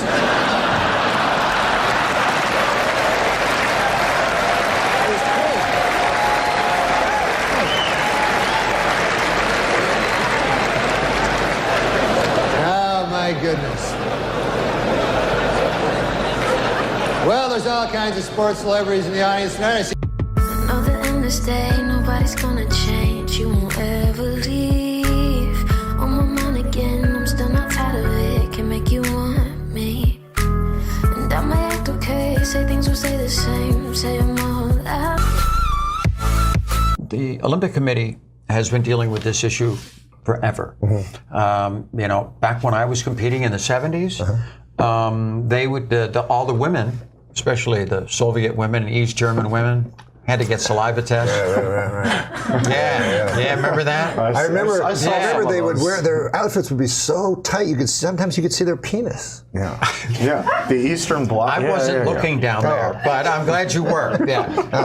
Also, we've asked Norm MacDonald. I'm doing the Jimmy Kimmel Show on Wednesday night, and I have not boldly at all, I have total confidence. I will open my set on the Jimmy Kimmel Live Show on Wednesday night, December 3rd, with the joke that Norm MacDonald will write during this podcast. The only parameters, and it doesn't have to be this, but I'd like it to be about airport security, how intense it's gotten. Anything jump off? What is because I've heard that it's more intense or something. Well, the pat downs. I need more information. The pat downs are a little bit more invasive. People are saying that their genitals are being touched.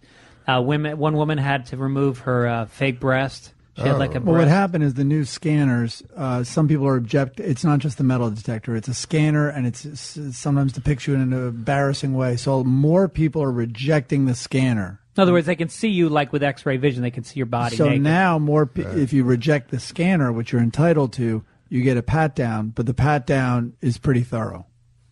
And some people are saying, you can pat me down, just not, on my privates. Oh, okay. And they're like, no deal. So the airlines are saying, well, you made a choice to fly, and with that choice comes what some people consider to be overstepping. Norm, let's update us. What do you got for me? Opening joke, Jimmy Kimmel Live, Wednesday night. We're looking for what's going on? Pat him down at the airport joke. Yeah. Now, again, no pressure. We've got another 12 minutes or so until this podcast is over. Hey, do they ever do that thing where, isn't there something where they check your ass?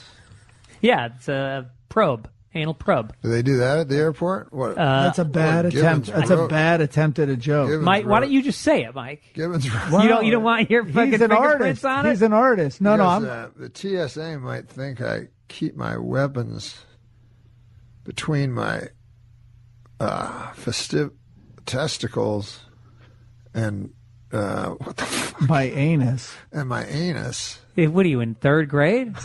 That's the stupidest joke I've ever heard. No wonder you handed it to him. He didn't read the punchline. What's the punchline? Can I start from the beginning? Yeah, no, you can't. No, but what if I thought of something? I'm trying to keep this ABC safe. This is the Disney. Okay. All right. TSA might think I keep my weapons between my testicles and my anus, but they'd be right. How about... You're going meta on meta. You should go, TSA should know. I doubt they'll find anything on me because I keep all my weapons near my male G-spot. Give them that warning. You want to open with that? I love it. If they're not on board for that, what's a good TSA joke? You know what? If they don't laugh at that, I give them the finger. I walk off Jimmy Kimmel's stage. I think working male G-spot into a joke is fairly new ground. I think it's kind of funny. I want to go old ground on the first joke. I want something people can actually laugh at. Listen, man, don't they put your fingers? Don't they put their fingers in your ass? That's old school. I've read that. I've heard about that. They can put their fingers in your ass. Yeah. Can no, they? not fingers. One. All right. Can you say that in a clean way? Yeah, anal probe. They can do an anal probe. Yeah. Digit. So can you say? Can you work? Can you? I can just give you the. I can just give you the raw ingredients of a joke. Give me the Garofalo. I'll give you a tablet. Okay, so it's maybe they combine it somehow and check your prostate at the same time. That's not. I see where you're going with it. So maybe it's like, wait, I flew. Did I not just say male G-spot? Yeah, that's what it is.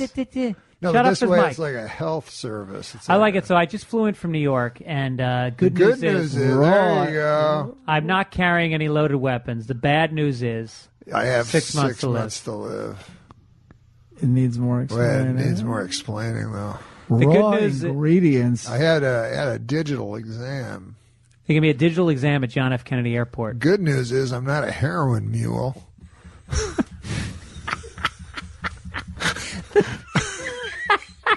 Bad news is I'm not a heroin mule.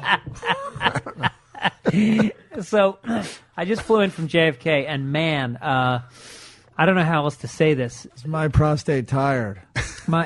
That could work. Maybe. Just flew in from John F. Kennedy It's a Airport. little And leap. boy is my The screening is crazy at these airports. I Cavity? just flew in from JFK, and boy, is my prostate tired. There you go. Yeah, I Boy, think is that's a word. my cavity. Yeah. It's a little leap. I just flew in from John F. Kennedy Airport and flew in with my mother, and I had no idea she had such full round breasts. Boy, is the security guard's finger tired. I don't know. I just flew in from just got into the airport. I'm not saying that the exam was intense, but tomorrow night I'm meeting the guy's mother. I just flew in. They gave me an exam that was so intense. The good news, that hemorrhoid's gone. The bad news is I have an impacted molar. Now that's intense. That's deep. Boy, is the TSA guy's arm tired. That's close. It's a tough TSA. It's tricky. No, it's not. This is easy. Is it? Just flew in. Flight was on time. I can tell because the guy screening me's watch is up my ass. That's a great one. There we go. Okay, done. I'm glad I had you write a joke for me, Norm Were MacDonald. you just sitting on that the whole time? No, I just thought of that. That's excellent. Know that in this day nobody's gonna change. You won't ever leave. On my mind again, I'm still not tired of it. Can make you want me. And I may act okay, say things will stay the same. Say I'm all out. Okay, cool, man. You're the kind of guy that likes games. Here's Yeah, I love a game that I thought of today. It's called Talk Your Way Out of It. I'm going to give you a situation that you're stuck in, and you're going to need to talk your way out of it somehow. Okay. You meet a beautiful woman. She wants to have sex with you, but she wants you to wear an afro wig. And while you're having sex with her, she's screaming racist shit at you. And then her neighbor opens the door and comes in. He's a black guy, and he's got a baseball bat. All right, so I agree to do it. Oh yeah, Is that you what want to you're have saying? sex with her, so So you're I'm doing it? You're willing to wear the black African wig, So and I'm- she's screaming horrible racist stuff. The guy walks in, he's black, and he's got a baseball bat. He's But very wait, angry. He walks in coito, like while we're doing it. Yeah, her door wasn't fully locked, and the yelling was so loud. He could hear you guys from next apartment. He could Oh, yeah. hear her yelling the N-word and I see. fuck me. And Oh, I got you. And so And he how do I talk? You want me to now talk? my you way out of gotta it? you gotta talk to the black gentleman who's got the Okay. baseball bat and talk your way out of this situation. Okay. Hey, bro, let's kill this honky bitch.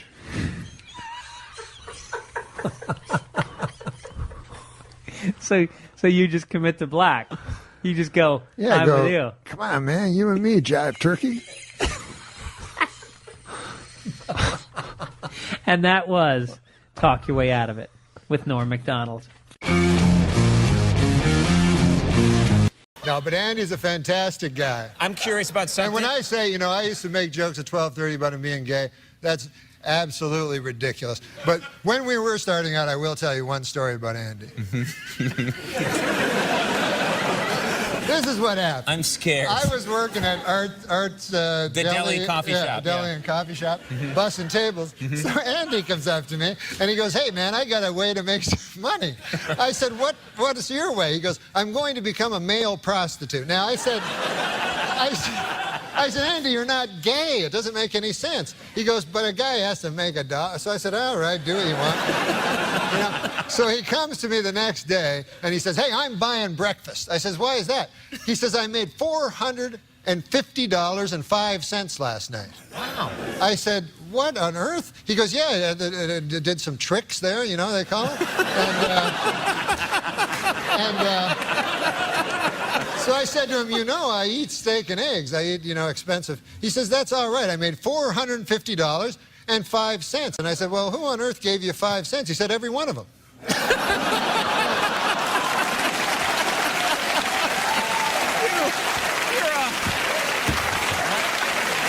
Good God, you're a horse's ass. I was concerned. That's simple arithmetic. That's 9,001 dudes. We have to have. We'll take a break. Then he says he's mature, and I think it's because he's telling my grandfather's joke.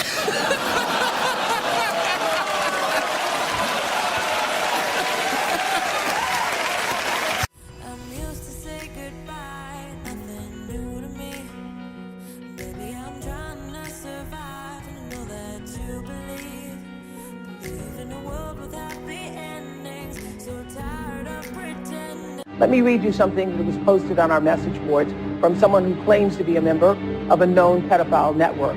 It said this: he doesn't forgive, he does not forget, his group has over 9,000 penises, and they're all raping children. I was concerned. That's simple arithmetic. That's 9,001 dudes.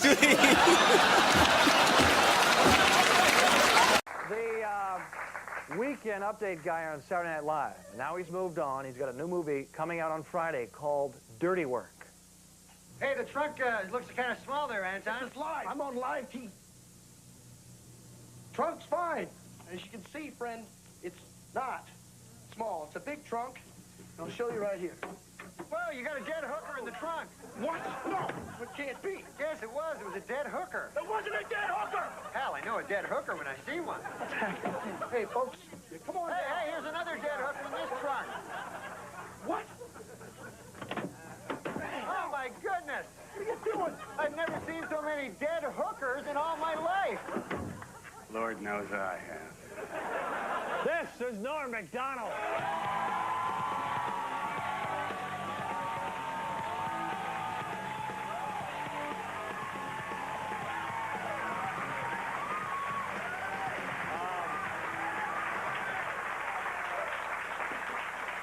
Thank you. Thanks. Hey, how are you? Thanks for doing the show. Thanks for having me. Funny clip. Oh, yeah. This is a funny movie to make, you know. We had a lot of fun. It's tough, though, making movies, you know, because this is the first thing I've done where I had a different name. Like when I did Saturday Night Live, I was Norm, and my real name is Norm. There you go. So on this movie, like, my character's name was Mitch, and so a lot of times it'd be tough, like, in a scene, like, a guy would go, hey, Mitch, we got to get going. I go, ah. And they go, confusing. yeah, and they go, you're Mitch. And I go, ah, yes, Mitch, that's me. And then they go, cut, you know, that's it. Were there any prostitutes hurt in the making of this movie? Or... Well, Chevy Chase beat up one pretty bad, actually. So Chevy is in the movie? Chevy's in the movie, yeah. He's a great man. He was my hero when I was a kid. So the great thrill of me when I wrote this movie with my buddies Frank and Fred was to put all guys I love, Don Rickles, Chevy Chase, Chris Farley, all my favorite funny guys ended up doing it. So I was Love Don Rickles. Yeah, Rickles is the greatest. Animals in the movie? There are animals. No, there aren't any animals. But we did kill some. You know when they put at the end there were no animals killed? That's hard to do. You know, we were killing possum and stuff, and we killed a horse. How about any dolphins or no? No dolphins. No, we would never kill a dolphin. That's wrong. I saw you last week on Regis and Kathy Lee. Oh, yeah. And it was fun. Although I got uncomfortable at the end because Kathy Lee was casting you as a leading man, romantic leading man, which is fine. Yeah. That's very believable. But was she hitting on you, or what was she? Was she flirting, or what was going on? No, well, she's a lady, and I'm a man. And she's an incredibly beautiful woman, like, and especially in person. You've seen her up close, is that true? Oh, my God, she's so beautiful. She's really pretty, and you know, she's taken. She's married, but... I thought he treats her really well, I guess. We know. I thought you...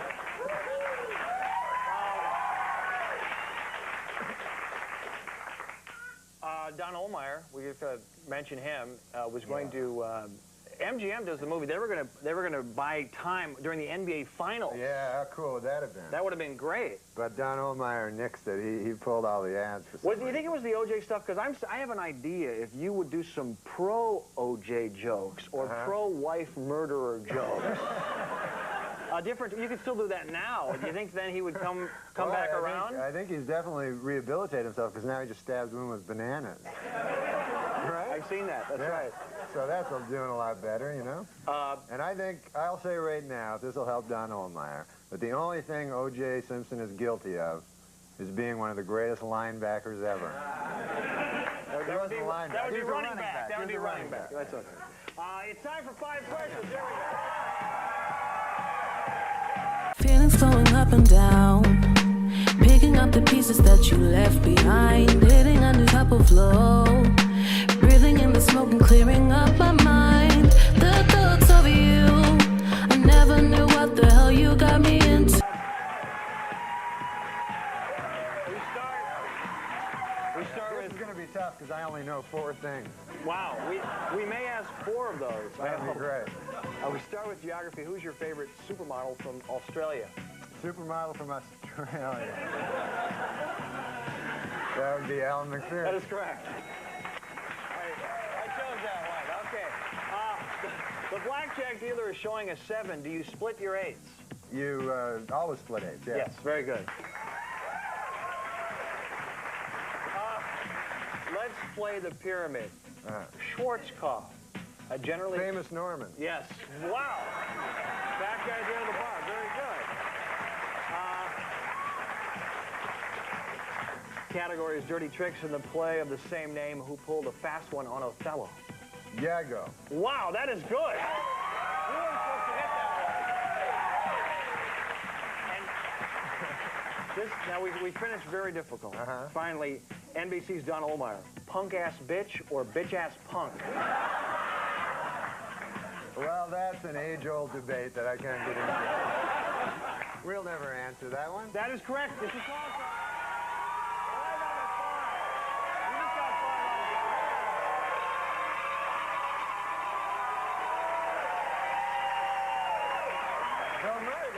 Yes, he did.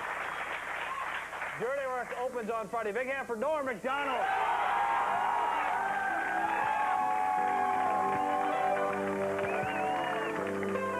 Black is great. Black is fantastic.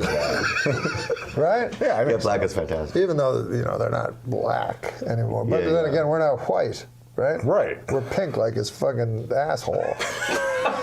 We're all, Seen it. We're all the color of Bobby's asshole deep down. But I do. I think you took your pants down. On stage? Yeah, he got pretty naked on stage. Well, I wanted to prove a point. I said that, skin color is only your skin color, and we're all pink on the inside, so I showed him my butthole. I remember now. Yeah, and that was my opener, and he didn't like that. It's like Lenny Bruce. It was a real opener. Beautiful. It's beautiful. It's like you could do that as a poem, like some slam poetry. That's what you should do, Bob. You should go on like slam poetry? Slam poetry thing in New York City. Well, they have these, I saw a wonderful play. A guy went on a trapeze over the audience. This was at the height of the AIDS epidemic. And he cut himself, and his blood, his AIDS, his AIDS-filled blood went all over the audience. Then we cheered because we were afraid to be politically incorrect. So instead, we contract AIDS. But wait, you were at the show? Yeah. You were being sprayed with AIDS blood? We all got full-blown AIDS within the terrible circus. Did you get your money back? No, we pretended it was good because we'd rather get AIDS than be called homophobe. But this guy said one of the most disturbing things to me. Yeah. He said he was very into the S&M, gay S&M scene. And he said he loved when guys with AIDS would fuck him. He said something like, when they pumped their death up my hot ass. I was like, oh, wait. This looks like a badge of courage, almost. Yeah, it's a real Stephen Crane moment. Oh, man.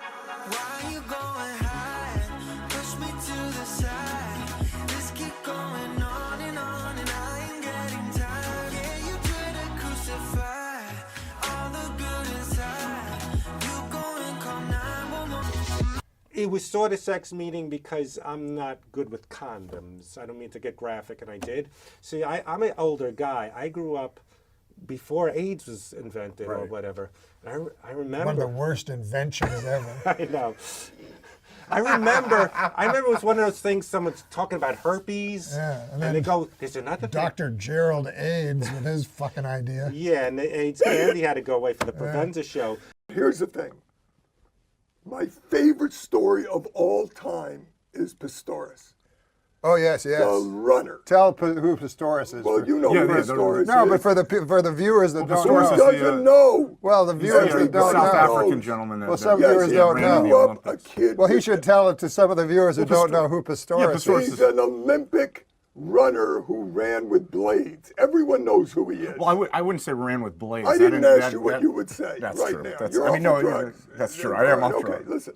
About that Dormer, this guy who killed the cops. Yeah, explain to the folks. I don't want to explain anything. If you're going to say that after everything I say, I'm going to leave. No, I've heard people say that. This is the cheapest thing I've ever been involved in. No, I've heard people say that. If I didn't love you, I would be so gone now. I can't tell you. I've heard people say that. Explain to the folks who that is. Dormer. Dorner, yes, Christopher Dorner. Yeah. Okay. Explain to the folks who he was. Tall. He was the African-American police officer. Guy. His arms are like this. He can't take a bad picture. Even his mugshot was great. You know, I went to a tennis match in Indian Wells. Yeah. And I saw Rafael Nadal play. He's my favorite. Rafael Nadal. Explain to the folks who Rafael Nadal is. Oh, my God. No, of course, Rafael Nadal. I'll explain. Okay. Rafael Nadal is a tennis player, only 26, but seemingly beyond his prime. Great player. Abs like... Great player, but here's the thing. You like his abs? I think that if Kim Kardashian were to go to Vegas, she could do Carrot Top's act and take things out of her ass. That's what Nadal reminded me of. That's a pretty solid idea. Yeah. Wait, I don't understand that. I don't either, but well, I'm just you know, I Carrot Top respect takes things out of a trunk. Yeah, I see. She could take it out. Am I going to have to explain everything to you? No, to the folks. Explain who Kim Kardashian is. Never mind. Because I think the joke was predicated on knowing that she has a big ass. Wasn't it? People don't know that. Young people don't know. Everybody knows. Have you seen the pictures of her? Yeah, 2 weeks ago. Okay. You showed them to me. Your asswipe producer just held up a sign, let's take a break. Where are we going? We're talking to 6 people. You know, we could get on a bus right now, the 3 of us, and yell out the window and reach more people. A little side thing about that show. I'm going to tell you 2 quick stories, okay? Mm-hmm. One, the first Super Day we ever did, I was on the CN Tower. It's the tallest structure in the world. And I was going to jump. Yeah. But I yelled down, which was 5 miles. I like that you told the folks what CN Tower was. Yeah. So you know, this could be your kind of thing. Can I tell you, this reminds me a little bit of Mike Douglas. Really? And I'm going to tell you the greatest talk show in the history of talk shows was Mike Douglas. Mike Douglas. And his co-host was Sly. Now people are going to think that's Michael Douglas. You should probably explain to the folks. Well, who's watching? Is this in the United States? Well, I'll explain to them. Yeah, no, don't explain everything. Mike Douglas. Mike Douglas take everything out of it. There's no sense being here. I'm saying to the folks at home that Mike Douglas was a talk show host, someone in the vein of Merv Griffin. He was a singer. Call me when you're through, because I forgot what I was talking about. Okay. And he had a talk show. It was John Biner and a bunch of Canadian actors. It's a great show. It went 6 years, the first series in the history of cable. Oh, I know. I wasn't saying it as an epithet. I meant I liked it. Don't use epithet when you don't know what it means. We went over words before this show, and I asked you, do you know what epithet means? You said no, and now you use it. But let me ask you this, though. No, let me go on with this story. Oh, is there a story? Bizarre was a variety show. Adam Eager told me something I didn't know. He said you worked with Red Fox on a variety show. Yeah, I heard that. I'm dying to hear. I produced Red Fox Variety. You told me he just worked on it. Worked on it? Well, that's, I mean, according to your Wikipedia. What do you think I was, a stagehand, you douchebag? Worked on it. Did you do your notes? No, I want you back on information drugs. from I'm Wikipedia. serious. I want you back on stuff so you know. Close. I'm going to do a show I'm next sorry, break. that No, is no, just- no, no, it's I'm true. just teasing No, you. no, He's no. kidding you. He's kidding. No, I clearly. He knows clearly. I'm Did kidding. you have a Yes. question? Yeah, yeah. 2 quick Red Fox stories, okay? Yeah. We're meeting at his house. Red Fox, for those of you who don't know. Oh my God, oh my God. Was played, of course, most people know him as Sanford and Son. He played Fred Sanford. Right, right. Which was his father's actual name. Is that right? You know, if I had steroids, I'd take them right now. Steroids? Yes, I would take them right now. Why would you take Just steroids? so my then? arms would pump up, I'd get you in a headlock and pop your head. Oh my goodness gracious. He's got a point. I've never heard such a thing. Well, it's said Said never on by a a talk guest show to before. a- A guest to a on a host? talk show host? Yeah. Nothing was said like that to Dick Cavett. No. Tell him who Dick Cavett is. Oh, well, Dick No, Cavett. forget it. It's not worth it. All right, the door's going to open, and there's the that's Pope. There's the not Pope. Oh, wait, that's not. That's the Pope. We should explain to the folks that that was Michael Jackson. Let's explain. Yeah, explain who Michael Jackson is to the people. Everyone knows Michael Jackson. What are you, retarded? You know, I would rather do a show with Look. I would rather do. the I'd middle of rather your do a story. show. I'd rather do a show with a signer. I'm serious, for the deaf. No, but in the middle of your story. He told me, let's take a break. I'll show you a break. Let's take a break. But what do we take a break for? This isn't a television show. Yeah, we You got. don't have sponsors. This is the first time you've been on. I got sponsors. Where do you get your ideas from?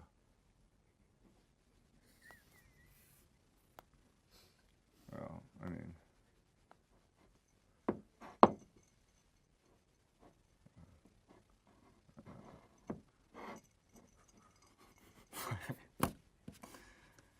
Why didn't you answer his question? What was his question?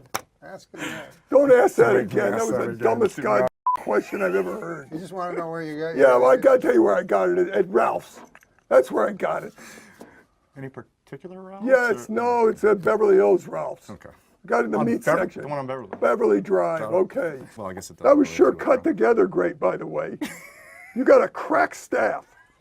Maybe allow the blind man to do other work, okay, than edit. He should be outside begging for money so we have more money instead of this. Did you see this? Cardboard piece of shit.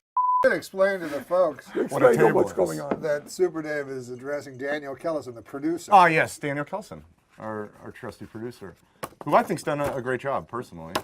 Oh, suck his ass, because you're not coming back unless you do. Okay? Researchers at Harvard found that 1 in every 10 U.S. deaths is a result of too much salt consumption. Now, I smoke like a chimney. I'm You a do, terrible. really? I do. I'm a terrible driver. I've dated some women that probably own guns. A lot of things would have to go very, very right for me to die of salt. The only thing I can pray for is that I die of salt and not, begging for mercy. So I think that's nonsense, that people should be afraid of too much salt. Now, I know you eat a lot of salt, though, Norm. We were discussing this earlier. And, You know what it's like? It's like I'm in a drag race car, and I just left the line, and I'm told that there's something wrong with the motor, and I've got to put an emergency brake on at 90 miles an hour, okay? And I'm sliding all over the goddamn track, out of control. You know, We're talking about All this of a news sudden, we're doing Meet the Press. All the humor's gone. Everything is gone. in all Who fairness- gives a shit if you're? Did you show a clip about dying of salt? But he had all those jokes for it. They're not No, jokes. They're not there's jokes. not jokes. Those aren't jokes. That he has trouble with other things, and if he had salt, it was, you didn't get that part? I got some of it. entertainment news. This is something you guys both Get wanted to it. discuss. Let's roll the clip. Oh, not another one. Oh yeah, There's you know no what? There is no clip. We have. He said, "Let's roll the clip," and it's a picture. This show is just so. I tell you, even the prisoners are going back to the. Well, I'll explain what's going on. Take a break. But this guy is doing a talk show for 22 people. He should have his own show on a network. And if anybody is listening, put him on a network. Oh, that's nice. Yeah, that was really nice. Because what about Adam Egan? Yes, I like him. Oh shit. I swear to God, I think after the show, a bus is going to come and take Adam with a lot of dangerous people back to the home. And he's going to be sedated, and they're going to take his balls off. This is the section where we do jokes.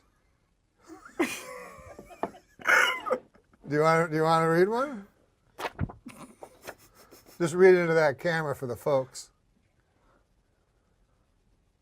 Well, don't No, read it out loud. You have to yeah. read it out No, loud. No, he didn't. Oh, here, you read one. All right. No. You don't like that No, one I either? mean, I like it. Do you understand that we're on the air? Yeah. Oh, right. We all know that the Swiss are officially neutral. Who wrote this? Who wrote this? Who wrote this? Well, that screwed up my time. Who wrote this? We don't have a name on it. Do you have writers? It's anonymous. Well, It's like an old, I didn't don't write wanna it. say I it. didn't write that one. This one says, remember the old days when tweeting meant stabbing a hooker? Bob liked that one. Super Dave, why is there an app for everything except how to rape a baby? Jesus.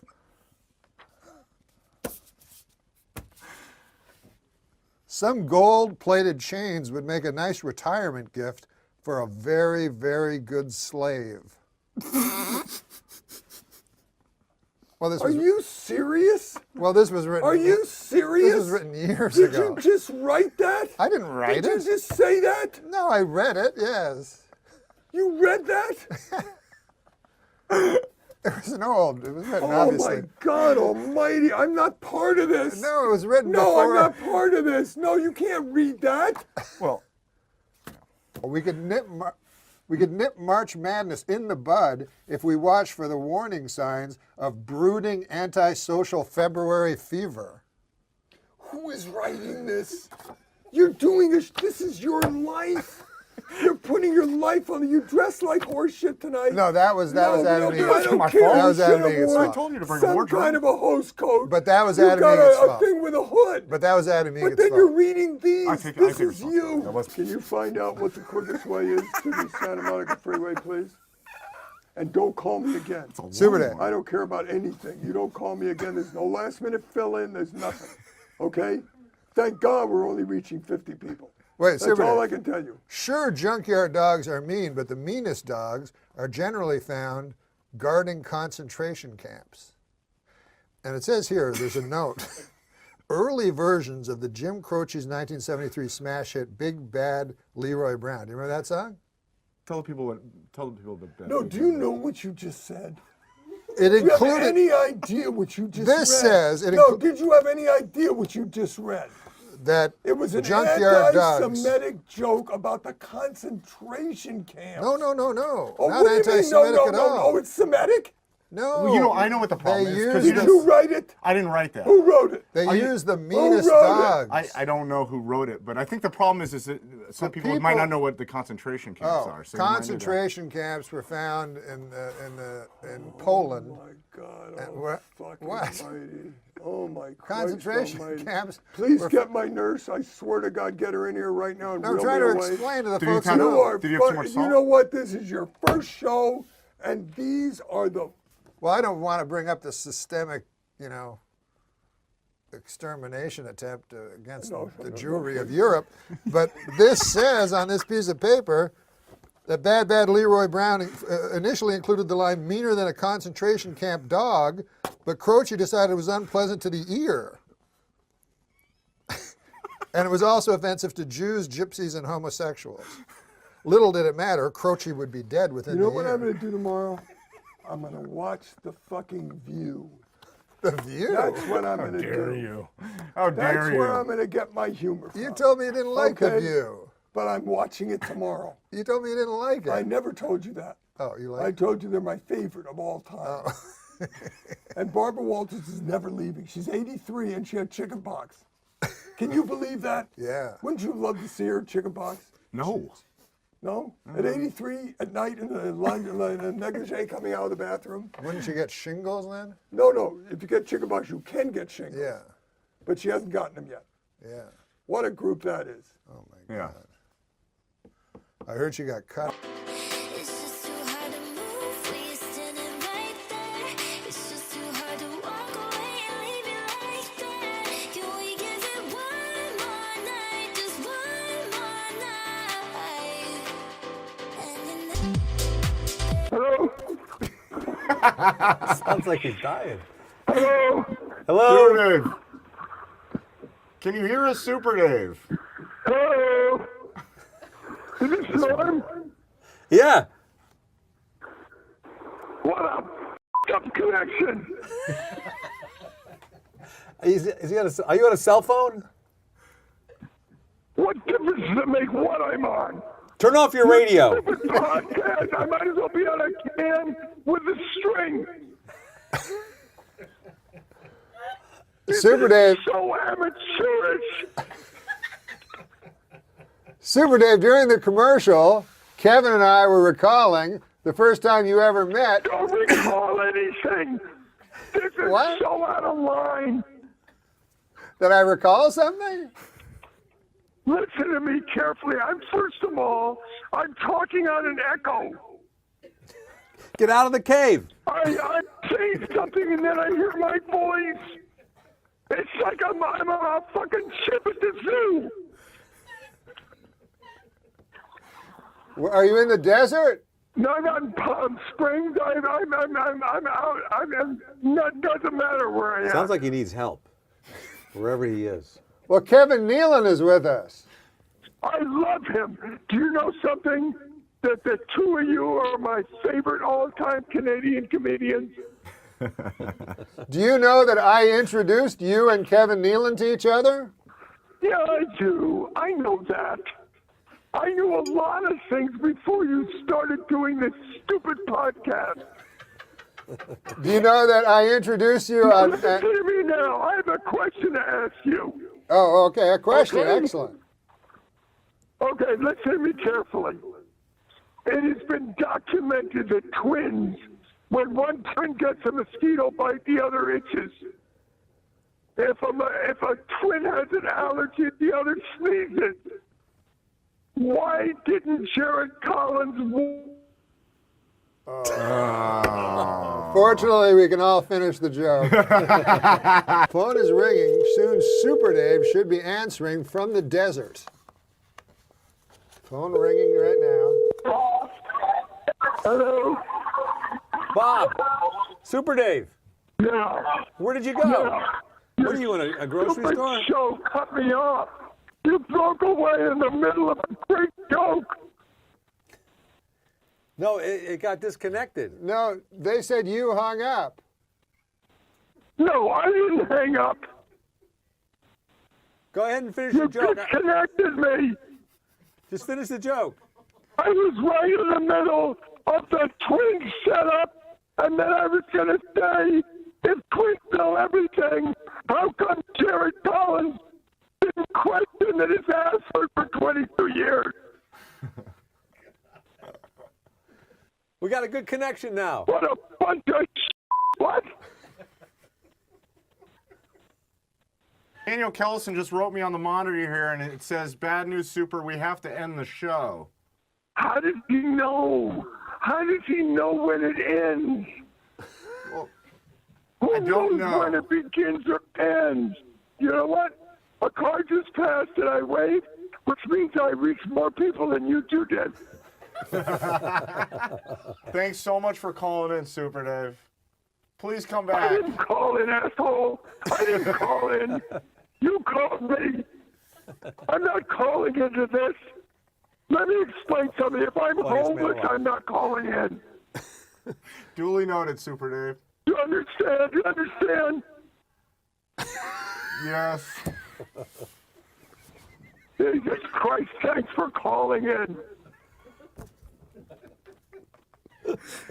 Sorry, Super Dave. Okay, do me a favor, We're okay? closing up the studio. We're turning the lights out. You keep talking, though. You care? You think I care about that? You think when you turn the lights out, it's going to be a big difference? I can talk all night and we'll still be reaching the same people. Hey, let me tell you something. Why don't you get something that is semi-professional? You're a bunch of asswipes. Right now I'm getting on a bus and I'm going to scream out the window and I'll reach 20 more people than you did tonight. I'm telling you, don't ever call me again. Don't ever try to get a hold of me. I will never do this show again as long as I live. By the way, you know that guy, who's that guy with the cowboy hat that defends everybody? Jerry Spence? Oh, yeah. Yeah, so this guy, Jerry Spence, apparently is this big defense attorney. He wears a buckskin coat and an old cowboy hat. Yeah. And that goes well. The jury's like that. Yeah. That guy's just stand out. Yeah, so you want to get that guy. So anyways, apparently at the end of every trial, you know, the guy, his client's always clearly guilty. You know? And then this guy, this is his final statement. He goes, ladies and gentlemen, he goes, I'd like to tell you a story about a young, foolish boy who had a bird. And he came up to a wise old man. He said, in my hand, I may or may not have a bird. No, and in my hand, I have a bird. If you say A, I will crush the bird, or perhaps I'll set him free. If you say B, I will crush the bird, or else I will set him free. It is up to you, old man, wise old man. You just say A or B, and we'll see what happens with the bird. The wise old man said, son, the bird is in your hand. Ladies and gentlemen, the bird is in your hand. Thank you. 2 minutes later, not guilty. Every time. That's all they remember. They don't remember any of the evidence. They're like, that bird story makes a good point there, you know. We can't risk killing a bird. So anyways.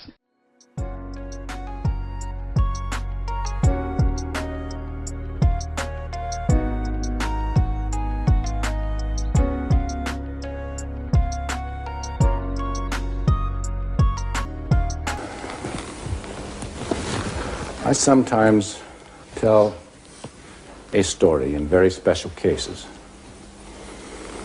about an old man and a smart-aleck boy and a bird. And this is a very special case. And I want to leave you with this story because it's an important story. It's a story about a smart-aleck boy who wanted to show off an old man and to make a fool out of an old man. And the smart-aleck boy had a plan as to how he was going to make a fool out of the old man. He'd found a bird out in the wilderness, a little bird that he brought to he had in his hand. And his plan was to go up to the old man and say to the old man, old man, what do I have in my hand? And the wise old man would say, you have a bird, my son. And then the smart-aleck boy's plan was to say, but wise old man, is the bird alive or is it dead? And if the old man said the bird is dead, then the smart-aleck boy would open his hands and the bird would fly off free into the forest and into the woods. But if the old man said the bird is alive, then the smart-aleck boy figured that he would crush it and crush it until all of the life was out of the bird and it was dead. He would open his hands and say, see, wise old man, the bird is dead. And so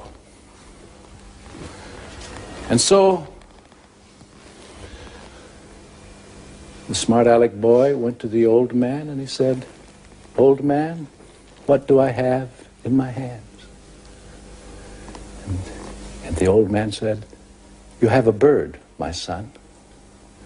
He said, old man, is the bird alive or is it dead? And the old man said, the bird is in your hands, my son. And so, ladies and gentlemen of the jury, I give you and place into your hands the history of this country and the case of Lee Harvey Oswald. I thank you. Thank you, Mr. Spence. Mr. Bullios. You look look for jokes Yeah. that have the same setup as the punchline. You know what I'm talking about? Yes, the perfect joke would be if the punchline and the setup were almost identical. Yeah. Julia Roberts told reporters this week that her marriage to Lyle Lovett has been over for some time. The key moment, she said, came when she realized that she was Julia Roberts and that she was married to Lyle Lovett. Christy Brinkley told reporters this week that her marriage to Billy Joel was over long before their divorce. The key moment, she said, came when she realized that she was Christy Brinkley and that she was married to Billy Joel.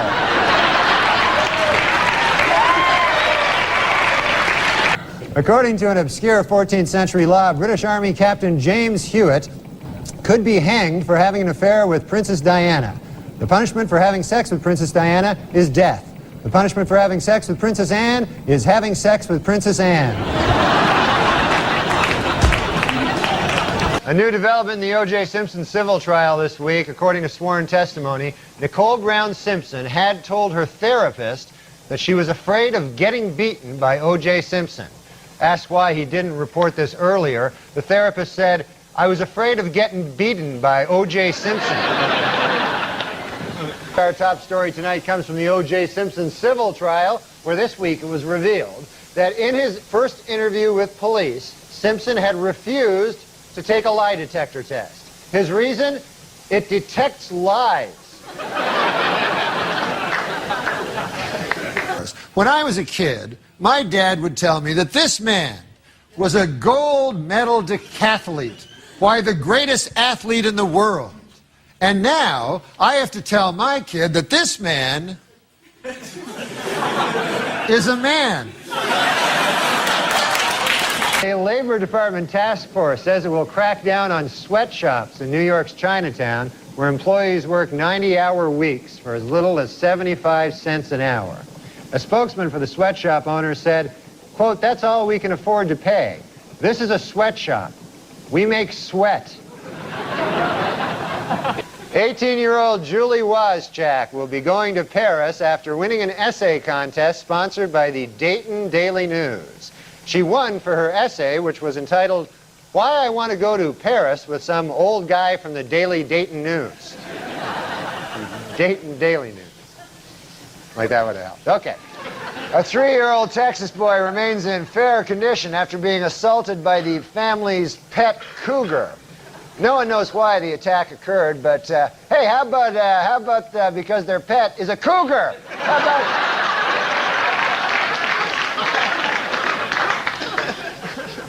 Rap star Hammer is suing the Los Angeles Police Department after he and his entourage were mistakenly handcuffed by police. The most shocking part of this story, Hammer has an entourage.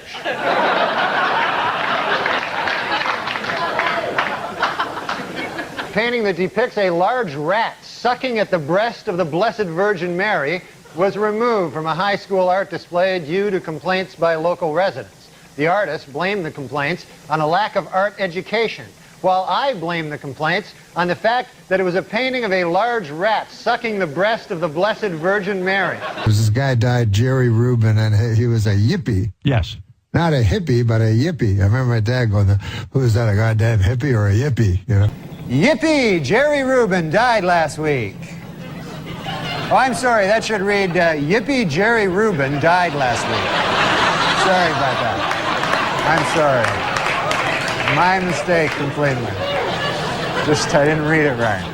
Wanna get da da da da da da da da da da da da da da da and get this fix. Come just da da da da da da da da da da da da da da. Just touch my lips. Joining us now, comedian Tom Green is on the line. Norm was a frequent guest on Tom's talk show and a friend of his. Tom, thanks so much for coming on the show.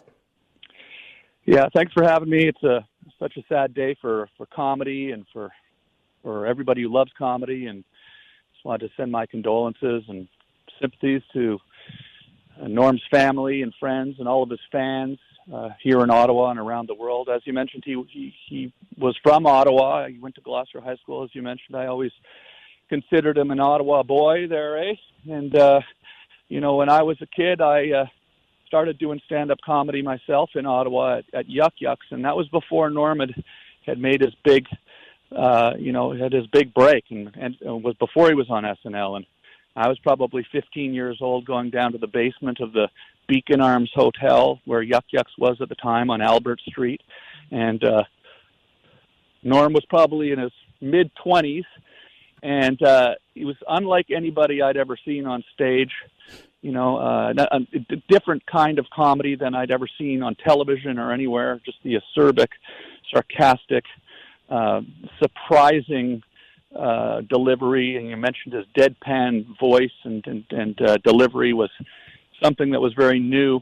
And it made me very inspired as a kid because I knew he was from Ottawa. And here he was up on stage being funnier than anybody I'd ever seen on TV. And shortly after those first years of starting stand-up, we heard that Norm had moved to Los Angeles. He was writing for the Roseanne show. And it just was amazing to think that somebody who was doing stand-up at Yuck Yucks only a year earlier was now living in Hollywood. And then Saturday Night Live and his incredible career afterwards was something that was just so inspiring to me as a kid in Ottawa who wanted to do stand-up. And it made me so happy when I eventually did move down to Los Angeles myself and was doing my show that Norm was very generous with his time. I don't know if it was because I was from Ottawa and I grew up on Monson Crescent just down the road from Jasper where he grew up, and we sort of would have a laugh about that.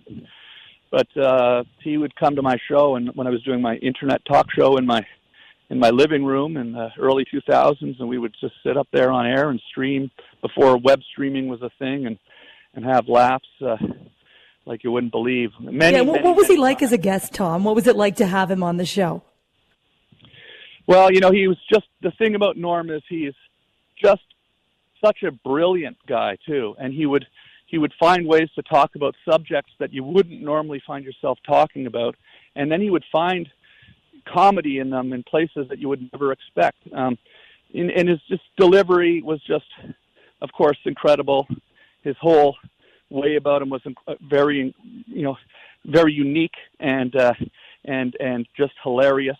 And for me, I was like I said, I was so in awe of him that it made for an interesting show because I was just so excited that he was coming up to my house, and he would come up time and time again. And I remember we would do the shows, and on the shows we would go live and we would take calls on the internet from people, and he would just always catch people off guard with really irreverent and ridiculous comebacks and jokes. But then after the show would end, this happened every time the show would end, and I was in my house at the time was in the Hollywood Hills, looking over the city of Los Angeles, and the show would end around midnight, and then Norm would want to stay, and we would end up going and sitting in my office. And at the time, YouTube was kind of a new thing, and we would just sit there late into the night watching comedy on YouTube, watching old Chris Farley bits or old Saturday Night Live pieces or interesting, hilarious viral videos that we'd found, and we'd just sit up and he just wanted to hang out, Tom. Yeah, it really did feel like that, and that was the thing that always made me feel so great when I did that show was we tried to have people just come and hang out, but and I would invite up people that I loved and was respected and wanted to get to know in comedy, but it was always made me feel so nice that Norm would sort of stay there after every time, and we got to know each other really well. And it's such a sad day, for me personally. I just found out about this when everyone else did.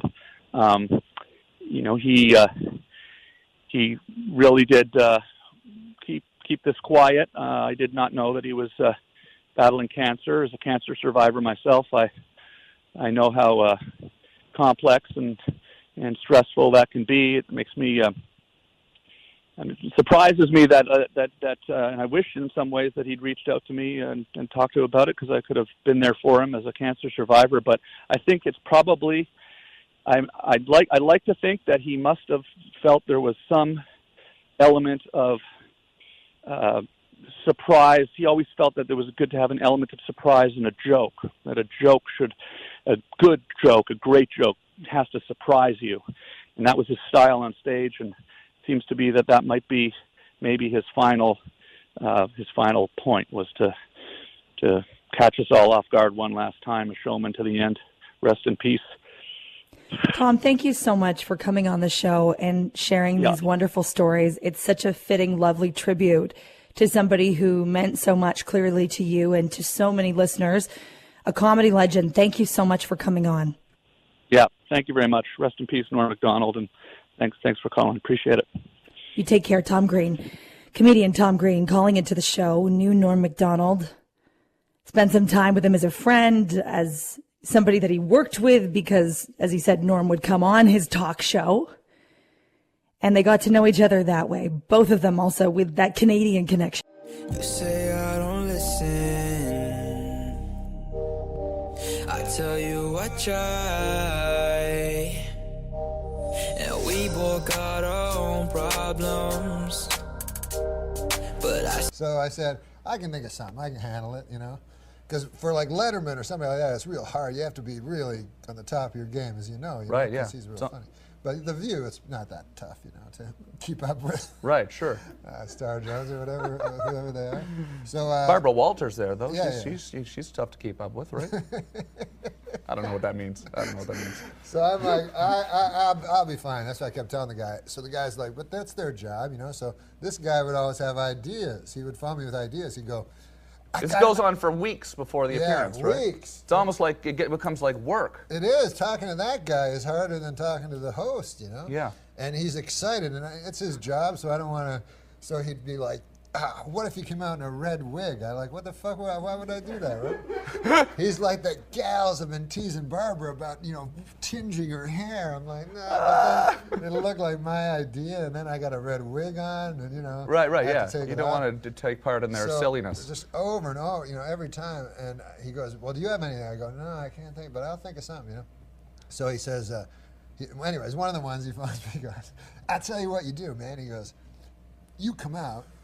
He goes, you're talking to the gals, and all of a sudden, your cell phone rings, right?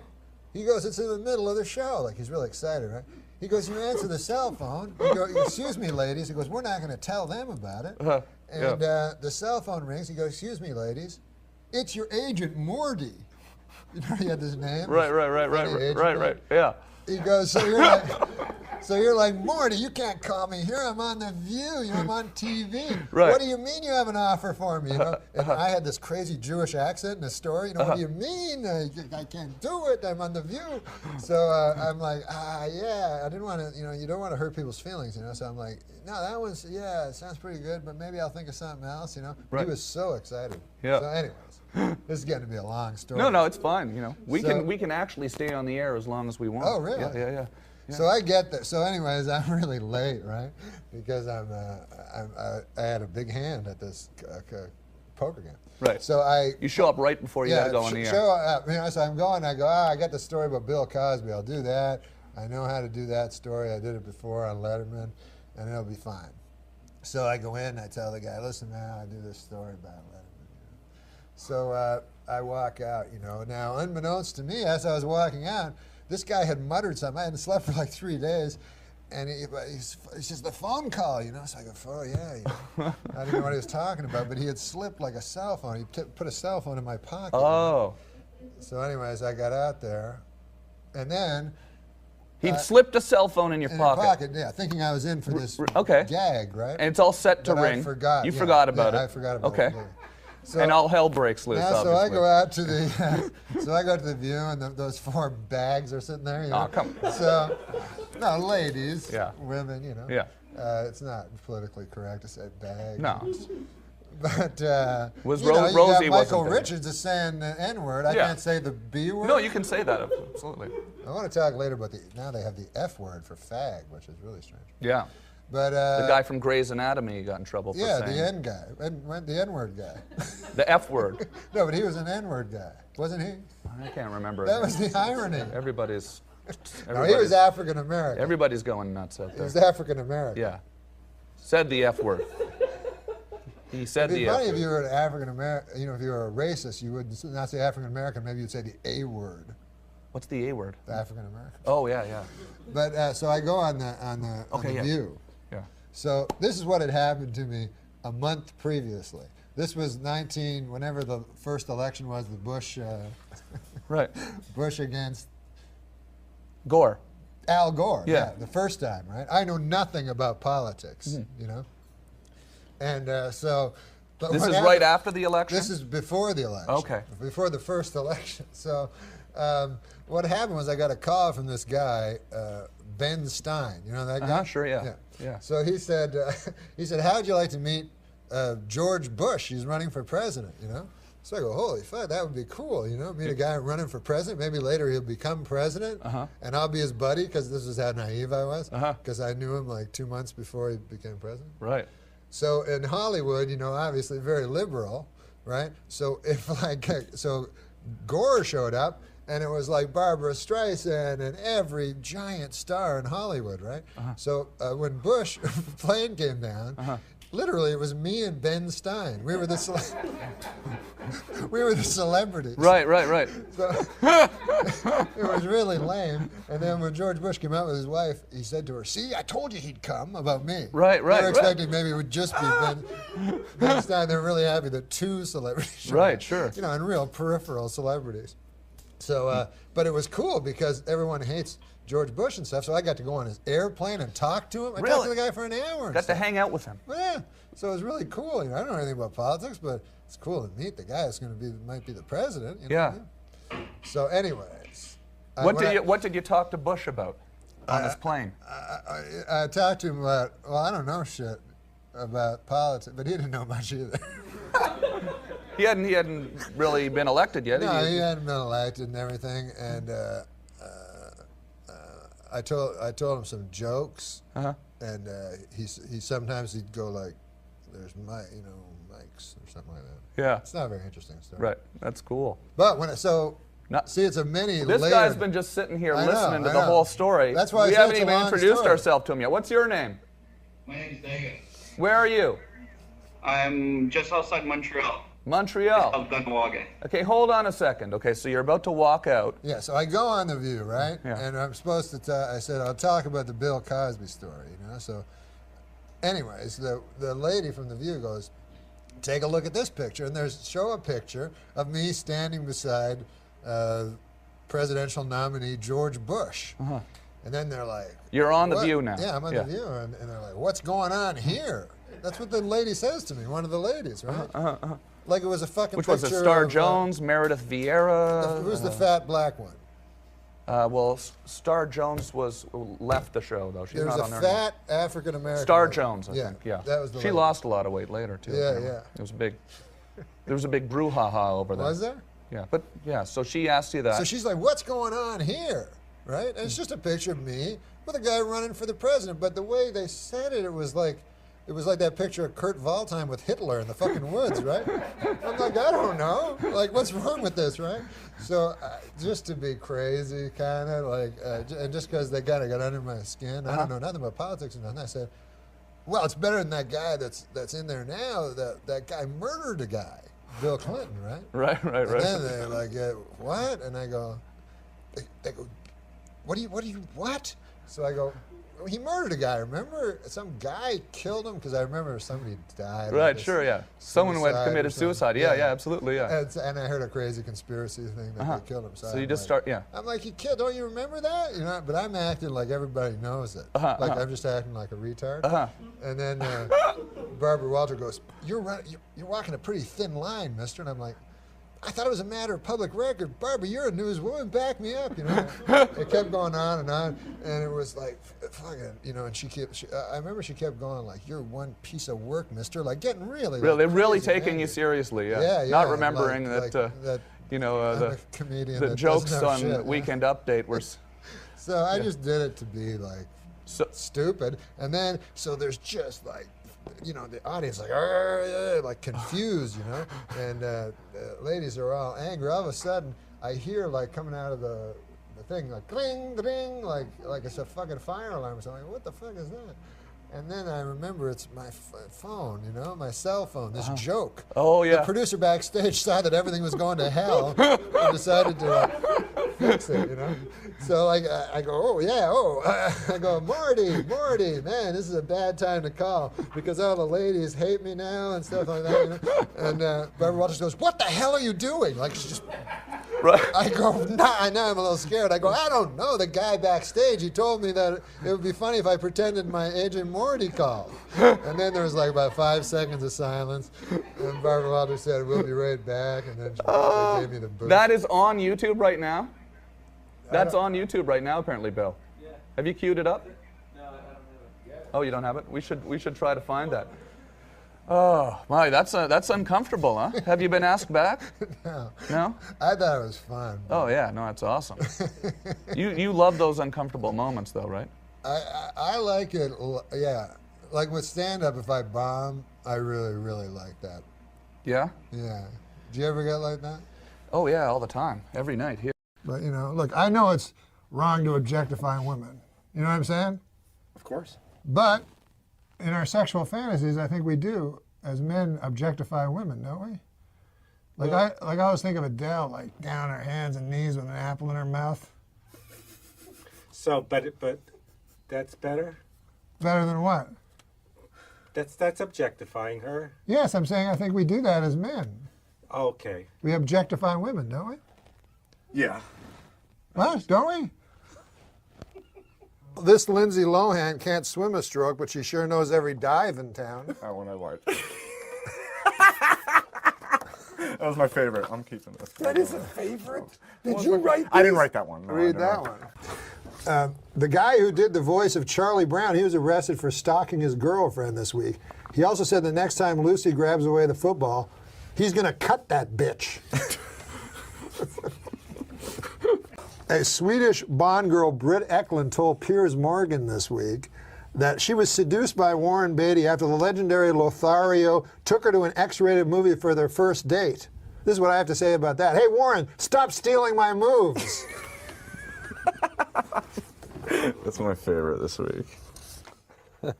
Tomorrow is National Secretary's Day. Which is true. Is that right? I plan on getting my secretary the same thing I always do. A big fat goosing. Remember the good old days back when MILF stood for mentally ill ladies I'd like to fuck?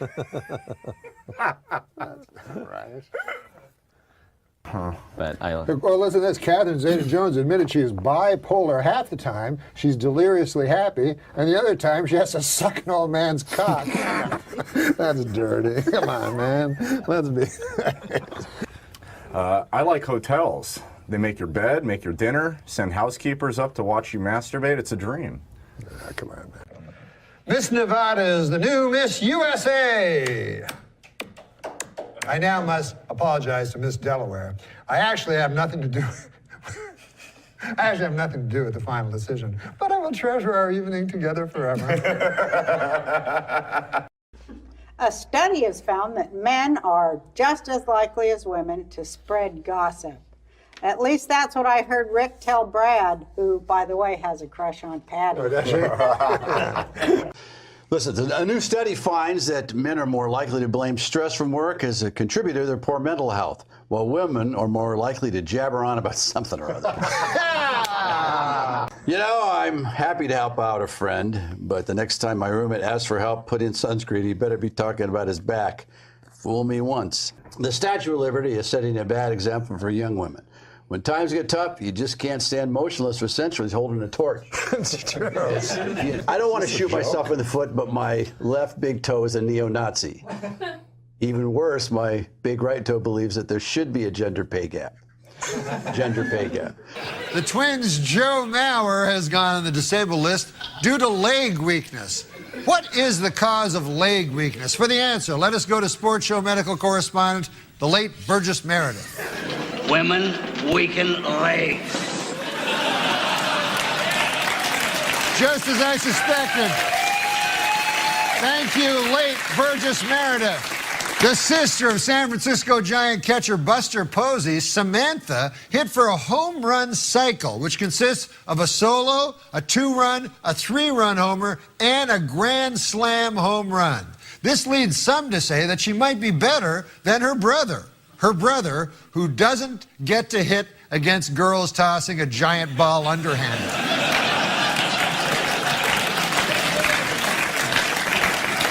Former Philadelphia Philly and suspected embezzler Lenny Dykstra hired a cleaning lady via Craigslist, but when the woman arrived at his home, Dykstra allegedly stripped naked and demanded that she give him a massage. I've got one thing to say to Lenny Dykstra. Hey, quit stealing my moves.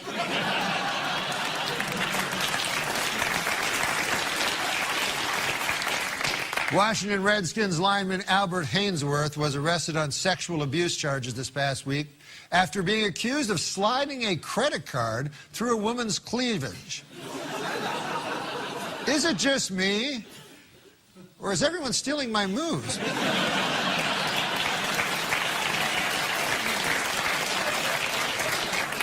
Well, a Boston Red Sox sideline reporter recently did a story on food at ballparks. One thing she tried was a chicken and waffle sandwich, which she nearly choked on. Now, there's a video of this piece, but my staff has not had any luck finding it. So that means it is time to turn to the sports show computer.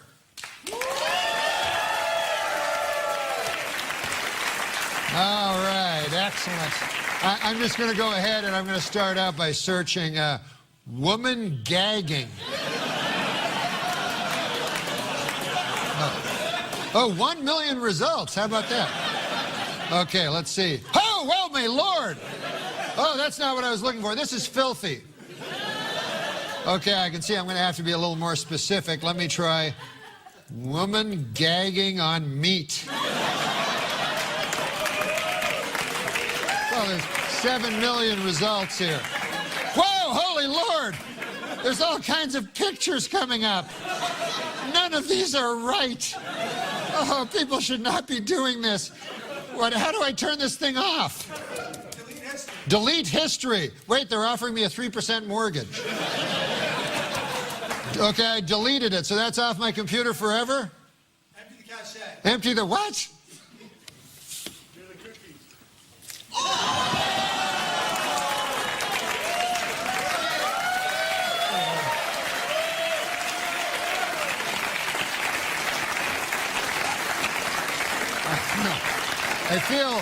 I feel filthy just touching my dirty computer. And the #1 book is The Rules. You know about this book? I've heard stuff about it. Tell us about it. It's The Rules. It's how to capture a man's heart. And it's for women. And it says all these rules that you have to follow, and you will capture a man's heart. And the rule #1, have huge breasts. Yeah, that guy likes it. Yeah. Because apparently men love women with huge breasts. They do. They like that. That's what they say. Not this character over here, Andy. Oh, me? Who do you think is attractive? I like Anna Nicole Smith. Oh, come on. You don't like her? Come on. You don't like Anna Nicole Smith? Come on, she's gotten heavy. He's putting me on. No, I'm not. I saw a picture of her recently where she was really, really fat, where she didn't look good. Right, but you're talking about years ago when she was thin. Oh, okay. Not that long ago. Yeah, a couple of years ago. So you like big breasts? Yeah, I like big breasts. Does your wife have big breasts? She has normal size breasts. What, C cups? I don't know. I hear you talking about those. I don't follow those. You're in bad shape. Do you like Sally Struthers too? Oh, I did. You did, right? Yeah, that's your type. Oh my God, blonde I and love buxom. Sally Struthers. Not anymore though. What? Well, you don't like her anymore. No, I don't like her with the flies around her. It's kind of a turn off. Newlyweds Tommy Lee and Pamela Anderson had their first argument this week. He wants kids, while she wants fake kids. This week, Rampage Jackson talked to a reporter before UFC 130. Black girls love me too, man. I get hit on by black girls all the time. I be like, oh, I be showing my nipple, I be doing my nipple dance. Black girls love me, man. Wait, what? You do your nipple dance? I wonder what other techniques Rampage uses to woo the fairer sex. Are you black? Part, yeah. I love all parts of you. Even the black part? What other part are you? I'm Jamaican, black and white. She's just making me horny. Wait, what? That line never works for me. I guess it worked for him. I don't know. She's hot, ain't she? That's why I gave her the interview. She's hot. Thank you, Rampage. I want a motorboat right now. Wait, what? That seems impossible. What? I don't know what to say about this. What do you think, Sad Bill Cosby? You don't care for that at all, Sad Bill Cosby? No. Atlanta Braves pitching coach Roger McDowell is accused of simulating sex with a baseball bat in front of children at a Braves-Giants game. The parents of the children hired attorney Gloria Allred, who held this press conference. We'll also be doing a little demonstration of exactly what the coach did. Wait, what? Wait. A demonstration? That's not a good idea. Aren't those the same girls? I'm no psychiatrist, but I have a feeling that this will remind these little girls of 2 days ago when that guy did it. Don't make them watch it again, Gloria Allred, please.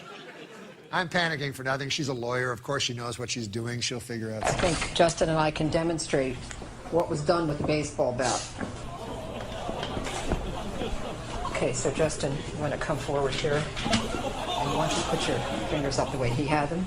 Okay, so then it was like that, just going like that.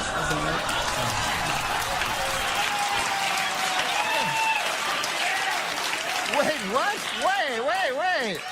What? How long does she keep bat sexing that guy's hand? That's... Oh, wait, what? No. Is this for the people who missed it the first time? No. Please. Look, I didn't go to law school, but I don't believe lawyers do this. Don't we have something with Gloria just talking? The coach then allegedly said, "Are you three giving it to each other up the," and he used the word for, crude word for rear end. Wait, what, rear end?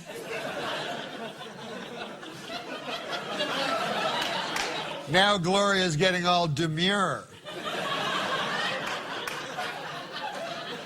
Rear end, not like earlier when she was, no, don't show it again. All right, enough, no more, wait, what, that's over with. If I've learned one thing this week, it's to be a lot more careful who I bat my hand in front of.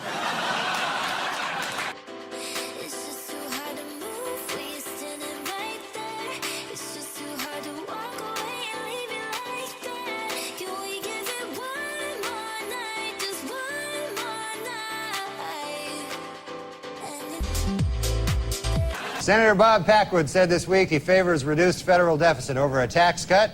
Then he added that in case anyone was curious, he prefers nice legs over large breasts. The much talked about film Showgirls opened this week, and here's my review. Basically a high-budget porno film, Showgirls is a thinly veiled excuse to show lots of naked buttocks, legs, and breasts. On a scale of 1 to 10, I give it a 10.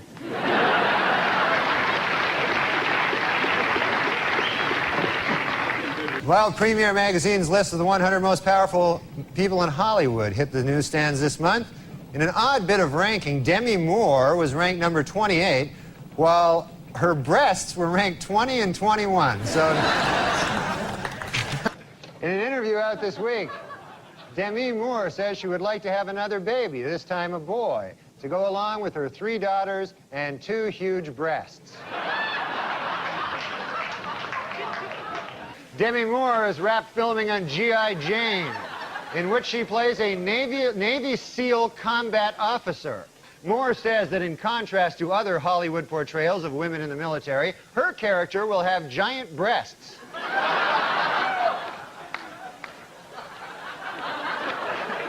Actor Bruce Willis is filming his next movie, The Broadway Brawler, in Wilmington, Delaware. Meanwhile, his wife, Demi Moore, is taking a break from movie work, saying she wants to spend more time with her huge breasts.